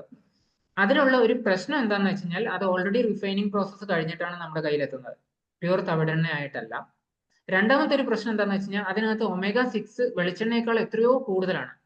ഓൾറെഡി നമ്മുടെ ശരീരത്തിൽ omega-6 omega-3യുടെ ബാലൻസ് തെറ്റിക്കിടക്കാണ്. അതാണ് ഇന്നിപ്പോ ഹേർട്ട് റിലേറ്റഡ് കാർഡിയോവാസ്കുലർ ആയിട്ടുള്ള പ്രശ്നങ്ങൾക്ക് കൂടുതലാവാനുള്ള കാരണം. അപ്പൊ എഗെയിൻ നമ്മൾ ഈ omega-6 കൂടുതലുള്ള എണ്ണകളിലേക്ക് പോകാതിരിക്കുന്നതാണ് നല്ലത്. വെളിച്ചെണ്ണ 3 ആണോ കൂടുതൽ? വെളിച്ചെണ്ണയിൽ സാച്ചുറേറ്റഡ് ആണുള്ളത്. മീഡിയം ചെയിൻ ഫാറ്റി ആസിഡ്സിന്റെ സാച്ചുറേറ്റഡ് ഫാറ്റി ആസിഡ്സ് കൂടുതലുള്ളത്. അത് നല്ലതാണ്. പൊതുവെ ഹേർട്ട് ഹെൽത്തി ആയിട്ടുള്ള കാർബൺ ചെയിൻ ആണത്. കഴിഞ്ഞ ദിവസം ഫാറ്റിനെ പറ്റി എടുത്തപ്പോഴും ഞാൻ അത് കുറച്ചുകൂടി സ്പെസിഫൈ ചെയ്തിട്ട് പറഞ്ഞിരുന്നു, നമ്പർ ഓഫ് കാർബൺ ആറ്റംസ് എത്ര എണ്ണം ഉണ്ടെന്നുള്ളതിനെ പറ്റിയിട്ടൊക്കെ. ഓക്കെ, വില കൂടിയാലും വെളിച്ചെണ്ണ ഇച്ചിരൂടെ നല്ലതായിരിക്കും. എഗെയിൻ വേറെ ആർക്കെങ്കിലും അൺമ്യൂട്ട് ചെയ്ത് ചോദിക്കാനുണ്ടെങ്കിൽ സംശയം ചോദിക്കും. വെളിച്ചെണ്ണയേക്കാൾ ഏറ്റവും നല്ല എള്ളെണ്ണയാണ്. എള്ളെണ്ണയും വെളിച്ചെണ്ണയായിട്ട് നമ്മളിപ്പോ കാലാവസ്ഥ ചേഞ്ച് ചെയ്താൽ തന്നെ നല്ല തണുപ്പുള്ള സ്ഥലത്ത് പോയാൽ വെളിച്ചെണ്ണ കട്ടി ആയിരിക്കും, ഉറഞ്ഞിരിക്കും. പക്ഷെ എള്ളെണ്ണ ഉറഞ്ഞിരിക്കത്തില്ല. അല്ല, എള്ളെണ്ണ നല്ലെണ്ണ എന്ന് പറയുന്നത് തന്നെ കാരണം നല്ലെണ്ണ ആയതുകൊണ്ട് തന്നെയാണ്. പക്ഷെ എല്ലാ പ്രിപ്പറേഷനും അത് ഉപയോഗിക്കാനൊക്കെ ഇല്ല എന്ന് മാത്രം. കാരണം നമ്മുടെ ശരീരവും ചാടുക്കും, എന്നാലും അവിടെ ഇവിടെ കട്ടിയായി കിടക്കും. അപ്പൊ ബ്ലോക്കും പിന്നെ ഇതൊക്കെ ഉണ്ടാകാൻ സാധ്യതയുണ്ട്. അതുകൊണ്ട് എണ്ണ ഏറ്റവും നല്ല ഫാർമസി പിന്നെ അടുക്കളയാണ്. ഏറ്റവും നല്ല ഡോക്ടർ അമ്മയാണ്. അമ്മയാണ് അല്ലേ? മാറിപ്പോയി, ആ രീതിയൊക്കെ മാറിപ്പോയി. ഇപ്പൊ പാത്രങ്ങൾ ഉപയോഗിക്കുന്നതിനെ കുറിച്ച് സാർ പറഞ്ഞു, വളരെ നല്ല കാര്യമാണ്. പക്ഷെ എങ്ങനെ കഴിക്കണം എന്നുള്ള രീതിയിൽ പറഞ്ഞതിന് അടുത്തതിന് പറയുമെന്ന് വിചാരിച്ചിരിക്കുന്നു. അത് നല്ലതായിരിക്കും. ആ സമയം കൂടെ പ്രധാനമാണ്. കഴിക്കുന്നത്. നന്ദി, നമസ്കാരം. നല്ല ക്ലാസ്സായിരുന്നു. Okay, George sir. Thank you Sabu sir. Hi Sanal സാറെ, ഒത്തിരി നാളുകൾക്ക് ശേഷം വീണ്ടും ഒന്നാടെ കാണാൻ പറ്റി. ഒത്തിരി നല്ല ഒരു അവയർനെസ് തന്നു. വളരെ ശരിയാ സാറേ. ഞാനും ചിലപ്പോഴൊക്കെ ഇങ്ങനെ അടുത്തിരിക്കുന്നവരോടൊക്കെ സ്വകാര്യമായിട്ട് ഷെയർ ചെയ്യും. എടാ ഇങ്ങനെയൊക്കെ ചെയ്യുന്ന പ്രശ്നമാണെന്നൊക്കെ ചില ആളുകളൊക്കെ പറയുന്ന കേട്ടിട്ടുണ്ട്. ഇങ്ങനെ പറഞ്ഞ് നടന്നാൽ എങ്ങനെയാന്നേ, ഇത് കഴിച്ചിട്ട് ഇന്നോ അപ്പം തന്നെ എന്തെങ്കിലും പ്രശ്നം ഉണ്ടാവുകയാണെങ്കിൽ ഓക്കെ, അത് മാത്രമേ ഭക്ഷണ പ്രശ്നം പറയാൻ പറ്റുള്ളൂ. അല്ലാത്തതൊന്നും ഒരാഴ്ച കഴിഞ്ഞിട്ടോ ഒരു മാസം കഴിഞ്ഞിട്ടോ ഉണ്ടാകുന്ന ഒന്നും ഇതിനോട് കണക്റ്റഡ് ആണെന്ന് സമ്മതിക്കാൻ ആരും തയ്യാറല്ല. വലിയ ബുദ്ധിമുട്ടാ. പിന്നെ എന്ത് ജോർജ് ചെയ്യാ ഇതിനിടയിൽ ഇങ്ങനെ ജോർജ് സാറേ, ഈ പറഞ്ഞത് വളരെ കറക്റ്റാ. ഈ നമ്മുടെ ഒരു പ്രശ്നം ഉണ്ടല്ലോ, ആൽക്കഹോളിക് ഫാറ്റി ലിവർ എന്ന് പറയും. മീൻസ് ആ. നമ്മുടെ എന്താ സീറോസിസ് പോലെയുള്ള പ്രശ്നങ്ങളിൽ ആൽക്കഹോൾ ഉപയോഗിച്ചിട്ടുള്ള പ്രശ്നം വളരെ കൂടുമ്പോഴാണ് അങ്ങനെ ഒരു കാര്യം പറയുന്നത്. അപ്പൊ അതിൽ ഫൈബ്രോസിസും സീറോസിസും ഒക്കെ വരുന്ന സമയത്ത് ഡോക്ടർ പറയും ഇനി തൊടാൻ പാടില്ല. തീർച്ചയായിട്ടും അതിനുശേഷം പിന്നെ മേ ബി 1, 2, 6 ചിലപ്പോൾ 1 വർഷമൊക്കെ അദ്ദേഹം അത് തൊടുന്നുണ്ടാവില്ല. പക്ഷേ അതിനുശേഷം ഇത് തൊടുന്ന സമയത്ത് തീർച്ചയായിട്ടും വളരെ രൂക്ഷമായിട്ടുള്ള രീതിയിൽ അയാളുടെ ബോഡി റിയാക്ട് ചെയ്യാൻ തുടങ്ങും. അപ്പോ ഈ ഒരു പ്രാവശ്യത്തെ ഉപയോഗം കൊണ്ടായിരുന്നോ ആ ആൽക്കഹോൾ അയാളിൽ മോശം ഉണ്ടാക്കിയത്, അല്ല ഇത്രയും കാലമായിട്ട് അത് മോശമാക്കിയിട്ട് ആ ലിവർ മോശമായത് കൊണ്ടായിരുന്നോ? ആ ലാസ്റ്റ് കാലങ്ങളെടുത്തു. പറയൂ. അല്ല, കാലങ്ങളെടുത്തു ആ പരുവത്തിൽ ആയിപ്പോയി എന്ന് അംഗീകരിക്കാൻ പലർക്കും മടിയാണ്. സഡൻ റിയാക്ഷൻ ഉണ്ടെങ്കിൽ അതിന്റെ കുഴപ്പമാണെന്നാ തോന്നണേ എന്ന് പറയാം. അല്ലെങ്കിൽ അംഗീകരിക്കില്ല. പാത്രത്തിന്റെ പ്രശ്നം അതെ, ഈ എണ്ണയുടെ പ്രയോഗം അതെ, അതുപോലെ ഈ ഉപയോഗക്രമം, പാചകക്രമം ഒക്കെ അങ്ങനെ തന്നെ. ഈ പാചകം ചെയ്തൊരു കുറച്ച് സമയമൊക്കെ കഴിഞ്ഞിട്ട് പിന്നെ അത് ഇങ്ങനെ അഴുകി തുടങ്ങുക അല്ലെങ്കിൽ ഡീക്കാവുന്നു എന്ന് പറഞ്ഞാൽ എന്ത് കുഴപ്പം? ഇന്നലെ കഴിച്ചിട്ട് കുഴപ്പമുണ്ടോ? ഇതിനു മുമ്പ് കഴിക്കില്ലേ? അതിനെന്താ കുഴപ്പം? അതിന് ഒത്തിരി ന്യായീകരണങ്ങളുണ്ട്. നമ്മൾ ചില നേരങ്ങളിൽ ഒന്നും അല്ലാതായി പോകും. ഇതിനെ കൗണ്ടർ ചെയ്യാനായിട്ട് നമ്മുടെ കയ്യിലൊന്നും പോരാ എന്ന് തോന്നുന്നു. ഭക്ഷണത്തിനെ പറ്റി നോക്കുമ്പോൾ നമ്മൾ 2 കാര്യങ്ങളാണ് ശ്രദ്ധിക്കേണ്ടത്. ഒന്നുകിൽ അത് നെഗറ്റീവ് ഫുഡ് ആയിരിക്കാം, അല്ലെങ്കിൽ നമുക്ക് ദോഷകരമായിട്ടുള്ള ഭക്ഷണം. രണ്ടാമത്തത് ന്യൂട്രൽ ആവാം, മീൻസ് അതിന് ദോഷവും ഇല്ല ഗുണവും ഇല്ല. മൂന്നാമത്തത് അത് ഗുണകരമായിട്ടുള്ള ഭക്ഷണമാവാം. ഇപ്പോഴും നമ്മൾ സംസാരിച്ചത് ന്യൂട്രൽ അല്ലെങ്കിൽ നെഗറ്റീവ് ആയിട്ടുള്ള ഭക്ഷണത്തിനെ കുറച്ചുകൂടി പോസിറ്റീവ് സൈഡിലേക്ക് എങ്ങനെ കൊണ്ടുവരാം എന്നുള്ളതാണ്. ഭക്ഷണത്തിനെ പറ്റി നമ്മൾ ശ്രദ്ധിക്കേണ്ടത് ഏറ്റവും പ്രധാനപ്പെട്ടത് ഇതിനെ കൊണ്ട് ദോഷം വരാതിരിക്കുക എന്നുള്ളതല്ല, അതിനെ കൊണ്ട് ഗുണം വരിക എന്നുള്ളതാണ്. ഗുണം വരിക എന്ന് പറയുന്നത് നമ്മുടെ സിമ്പിൾ ആയിട്ടുള്ള ഒരു വാക്കാണ് മെറ്റബോളിസം അല്ലെങ്കിൽ ഉപാപചയം എന്ന് പറയുന്നത്. പക്ഷെ ഉപാപചയത്തിൽ നിങ്ങൾ ശ്രദ്ധിച്ചിട്ടുണ്ടോ, നമ്മൾ കിച്ചണിൽ സാമ്പാർ ഉണ്ടാക്കുന്നു, അടുക്കളയിൽ സാമ്പാർ ഉണ്ടാക്കുമ്പോൾ നമ്മൾ എന്താ ചെയ്യുക? പലതരത്തിലുള്ള ഇപ്പൊ ഉരുളക്കിഴങ്ങ്, തക്കാളി, അല്ലെങ്കിൽ ഈവൻ കൈപ്പക്ക, പലരും പല രീതിയിലാണ് ഉണ്ടാക്കുന്നത് കേരളത്തിൽ തന്നെ. അതിന് വേണ്ട ഇൻഗ്രീഡിയൻസ് ഒക്കെ ഇടുന്നു, എന്നിട്ട് നമ്മളത് തിളപ്പിക്കുന്നു, അതിനകത്ത് സാമ്പാർ പൊടിയോ അല്ലെങ്കിൽ മസാലകളോ അരവോ എന്തൊക്കെയാണെന്ന് വെച്ച് കഴിഞ്ഞാൽ ചേർക്കുന്നു, സാമ്പാറാവുന്നു. കടുക് വറുത്തു അല്ലെങ്കിൽ കറിവേപ്പിലിട്ടു, ഇതൊക്കെ റെഡിയായി. പക്ഷേ നമ്മുടെ ശരീരത്തിലേക്ക് നമ്മൾ ഇടുന്ന ഇൻഗ്രീഡിയൻസ്, ഉദാഹരണത്തിന് ഒരു ഉരുളക്കിഴങ്ങെന്ന് കൂട്ടിക്കോ. ഈ ഉരുളക്കിഴങ്ങ് ആദ്യം നമ്മുടെ ശരീരത്തിൽ പോകുമ്പോൾ എന്താവും? ഉരുളക്കിഴങ്ങിൽ നിന്ന് പ്രോട്ടീൻ വേറെയാവും, കാർബോഹൈഡ്രേറ്റ് വേറെയാവും, വൈറ്റമിൻസും മിനറൽസും ഉണ്ടെങ്കിൽ അത് വേറെയാവും, ഇതിനകത്തുള്ള ഫൈബർ വേറെയാവും. ഇതൊക്കെ മാറ്റിയിട്ട് സെപ്പറേറ്റ് ചെയ്തിട്ട് ഈ പ്രോട്ടീനെ എഗെയിൻ സെപ്പറേറ്റ് ചെയ്യും. എങ്ങനെ? അതിനകത്തുനിന്ന് അമിനോ ആസിഡുകൾ വേറെയാവും, പലതരത്തിലുള്ളതിന്. ഈ വേറെ ആക്കിയ സാധനങ്ങളെ എഗെയിൻ പല കോമ്പിനേഷനിൽ, അതൊരു പക്ഷേ പല മിനറൽസും കമ്പൈൻ ചെയ്തിട്ടാവാം, അല്ലെങ്കിൽ അതിന്റെ കൂടെ തന്നെ എനർജിക്ക് ആവശ്യമുള്ള സാധനങ്ങൾ കമ്പൈൻ ചെയ്തിട്ടാവാം, പല എൻസൈമിന്റെയും സഹായത്തോട് കൂടിയിട്ട് പല ഹോർമോണുകളുടെ നിർദ്ദേശപ്രകാരം ശരീരത്തിന് ആവശ്യമുള്ള കോമ്പൗണ്ട് ആക്കിയിട്ട് മാറ്റും. ഇതിനാണ് ഉപാപചയം എന്ന് പറയുന്നത്. മെറ്റബോളിസം അത്ര സിമ്പിൾ വാക്കല്ല. നമ്മളൊരു സാമ്പാറോ അല്ലെങ്കിൽ ഒരു ഇൻഗ്രീഡിയന്റ് പുറത്തുനിന്ന് ഉണ്ടാക്കുന്ന പോലെ അത് ഉണ്ടാക്കാനാവില്ല. അതുകൊണ്ട് തന്നെ ഇതിനകത്ത് എങ്ങനെ ഓരോ പ്രോസസ്സും നടക്കുന്നു എന്നുള്ളതിന്റെ സയൻസിലേക്ക് നമ്മൾ അത്ര ഡെപ്തില് ഒരുപക്ഷെ ഇന്നുവരെ പോയിട്ടുമില്ല, അല്ലേ? അങ്ങനെയാണെങ്കിൽ നമുക്ക് ചെയ്യാൻ പറ്റുന്ന ഒരേ ഒരു കാര്യം എന്ന് പറയുന്നത് ഈ ഭക്ഷണത്തിനെ ഏറ്റവും ആരോഗ്യകരമായ രീതിയിലേക്ക് മാറ്റുക, ഏറ്റവും ആരോഗ്യകരമായ രീതിയിൽ കഴിക്കുക എന്നുള്ളത് മാത്രമാണ്. അപ്പോഴാണ് നമുക്ക് ഫാർമസിയുടെ ആവശ്യം കുറയുന്നതും, അല്ലെങ്കിൽ ഫാർമസിയിലേക്കുള്ള നമ്മുടെ ദൂരം വളരെ കൂട്ടി വയ്ക്കാൻ പറ്റുന്നതും. അല്ലെ? ശ്രദ്ധിച്ചിട്ടുണ്ടോ? ചില ആദിവാസികളൊക്കെ ആ കാട്ടിൽ നിന്ന് എത്രയോ അകലെയാണ് അവർക്ക് ഹോസ്പിറ്റൽ അപ്രോച്ച് വരുന്നത്. എന്നിട്ട് പോലും അവരോട് എങ്ങനെ വളരെ ചിന്തകളില്ലാതെ സ്വതന്ത്രമായിട്ട് അവർക്ക് ജീവിക്കാൻ പറ്റുന്നു. അതെ സാറേ, വളരെ ശരിയാ. സിക്കിമിൽ പോയപ്പോ അവിടെ ഒന്ന് ടൗണിലൊന്ന് ഫാർമസി കാണാനില്ല. ഫാർമസി ഇല്ല. ആളുകൾ അവിടുത്തെ ആ സ്ഥലവാസികൾ കഠിനാധ്വാനികളാണ്. കുന്നും മലയാണല്ലോ, എപ്പോഴും നടക്കുന്ന കൂടുതലാണ്. അവരുടെ അധ്വാനശേഷി ആ പ്രകൃതി കണ്ടു കഴിഞ്ഞാൽ നമുക്ക് തോന്നുന്നു. ഞങ്ങൾ ഒത്തിരി പേര് പറഞ്ഞു മരുന്ന് വാങ്ങിക്കാൻ ചിലർ കടകൾ അന്വേഷിച്ചപ്പോഴാണ് ഈ കഥ ശ്രദ്ധയിൽപ്പെട്ടത്. ചിലർക്ക് ചെല്ലുന്ന ടൗണിൽ നിന്ന് മരുന്ന് വാങ്ങി കഴിക്കുന്നവരുണ്ട്. അങ്ങനെ അന്വേഷിച്ചവരാ പറയണത് ഒരു ഫാർമസി അന്വേഷിച്ചിട്ട് കാണാനില്ലെന്ന്. അത് വലിയ ശരിയായി. കുന്നും മലയുള്ളിടത്ത് സാർ ആദ്യം പറഞ്ഞ് ജീവിതം രീതി ഒന്നും മെച്ചപ്പെടുത്തിയ അതെങ്ങനെയല്ലേ വാഗ്ഭടനോ മറ്റോ പറഞ്ഞു എന്നിങ്ങനെ പറഞ്ഞു കേട്ടിട്ടുണ്ട്. 3000 കൊല്ലം മുമ്പ് മനുഷ്യൻ നന്നായി ജീവിക്കാൻ പോയാൽ പിന്നെ ഡോക്ടർമാർക്ക് പാടത്ത് പണി ചെയ്യേണ്ടി വരുമെന്ന്. കാരണം പിന്നെ തൊഴിലില്ല പോലും എന്നിങ്ങനെ പറഞ്ഞു കേട്ടതുണ്ട്. എന്തായാലും സാറേ ഉപകാരപ്പെടുന്നതാണ്. സാറിന്റെ ക്ലാസ്സുകൾ അല്ലെങ്കിലും വർത്തിയാണ്. ഓക്കെ, ആർക്കെങ്കിലും എന്തെങ്കിലും സംശയങ്ങളുണ്ടോ? സാറിന് പോകാൻ സമയമായി തോന്നുന്നു. സാറേ ഒരു കാര്യം ചോദിച്ചോട്ടെ സാറേ, ആ. ഈ മൈക്രോവേവൻ ഉപയോഗിക്കുമ്പോൾ സാധാരണ മറ്റുള്ള ഉപകരണങ്ങളെക്കാൾ കൂടുതൽ അതിന് ഒരു ദോഷങ്ങളുണ്ടെന്ന് പറയുന്നത് ഈ റേഡിയേഷന്റെ പ്രശ്നം, ഇൻഫ്രാറെഡിന്റെ, അതങ്ങനെ ഉണ്ടോ? അങ്ങനെയും കൂടെ ഒരു എഫക്റ്റ് ആയിട്ട് വരുന്നു. ഇല്ല, മൈക്രോവേവും ഇൻഫ്രാറെഡും സെപ്പറേറ്റ് ആണ്. രണ്ടും പലതരത്തിലുള്ള വേവ് ലെങ്തുകൾ ഉപയോഗിച്ചിട്ടാണ് ഇതൊക്കെ വർക്ക് ചെയ്യുന്നത്. അത് ചൂടാവാൻ വേണ്ടിയിട്ട് ഫുഡ് ചൂടാവുന്ന സമയത്തും പാത്രം ചൂടാവുന്നില്ല എന്നുള്ളതാണ് മൈക്രോവേവിന്റെ പ്രത്യേകത. പക്ഷെ ഇതൊക്കെ റെഗുലർ യൂസിൽ നമ്മൾ ഡെയിലി അതിൽ തന്നെ കുക്കിംഗ് ചെയ്യുന്ന സമയത്തൊക്കെ ഒരുപക്ഷെ അത് ദോഷകരമായിട്ട് വരാം. അതിന്റെ കുറെ ഡെപ്തിലുള്ള പോസിറ്റീവ് സ്റ്റഡീസും ഉണ്ട്, നെഗറ്റീവ് സ്റ്റഡീസും ഉണ്ട്. മീൻസ് അതിന്റെ ഗുണം ഇങ്ങനെയാണെന്നും ദോഷം ഇങ്ങനെയാണെന്നും പറയുന്നത്. എഗെയിൻ അതൊരു സിംഗിൾ പോസിറ്റീവ് ഫാക്ടർ അല്ലാത്തത് കൊണ്ട് പൂർണ്ണമായിട്ടും നമുക്കത് വേണമെന്നോ വേണ്ടെന്നോ പറയാൻ ഇന്നാവില്ല. ഓ ശരി സാറേ. പിന്നെ അതുപോലെ സാറേ ഈ എഗ് ബോയിലിംഗ് വെജിറ്റബിൾ കുക്കിംഗ് ഒക്കെ നോർമലി 6 to 8 minutes, അത് സാധാരണ പാത്രത്തിലാണോ? നമ്മൾ ഈ ചിലപ്പം ഈ കുക്കറിലും ഒക്കെ എഗ് ബോയിൽ ചെയ്യുമല്ലോ. അപ്പൊ ഇത് എങ്ങനെയാണ് 6 to 8 minutes?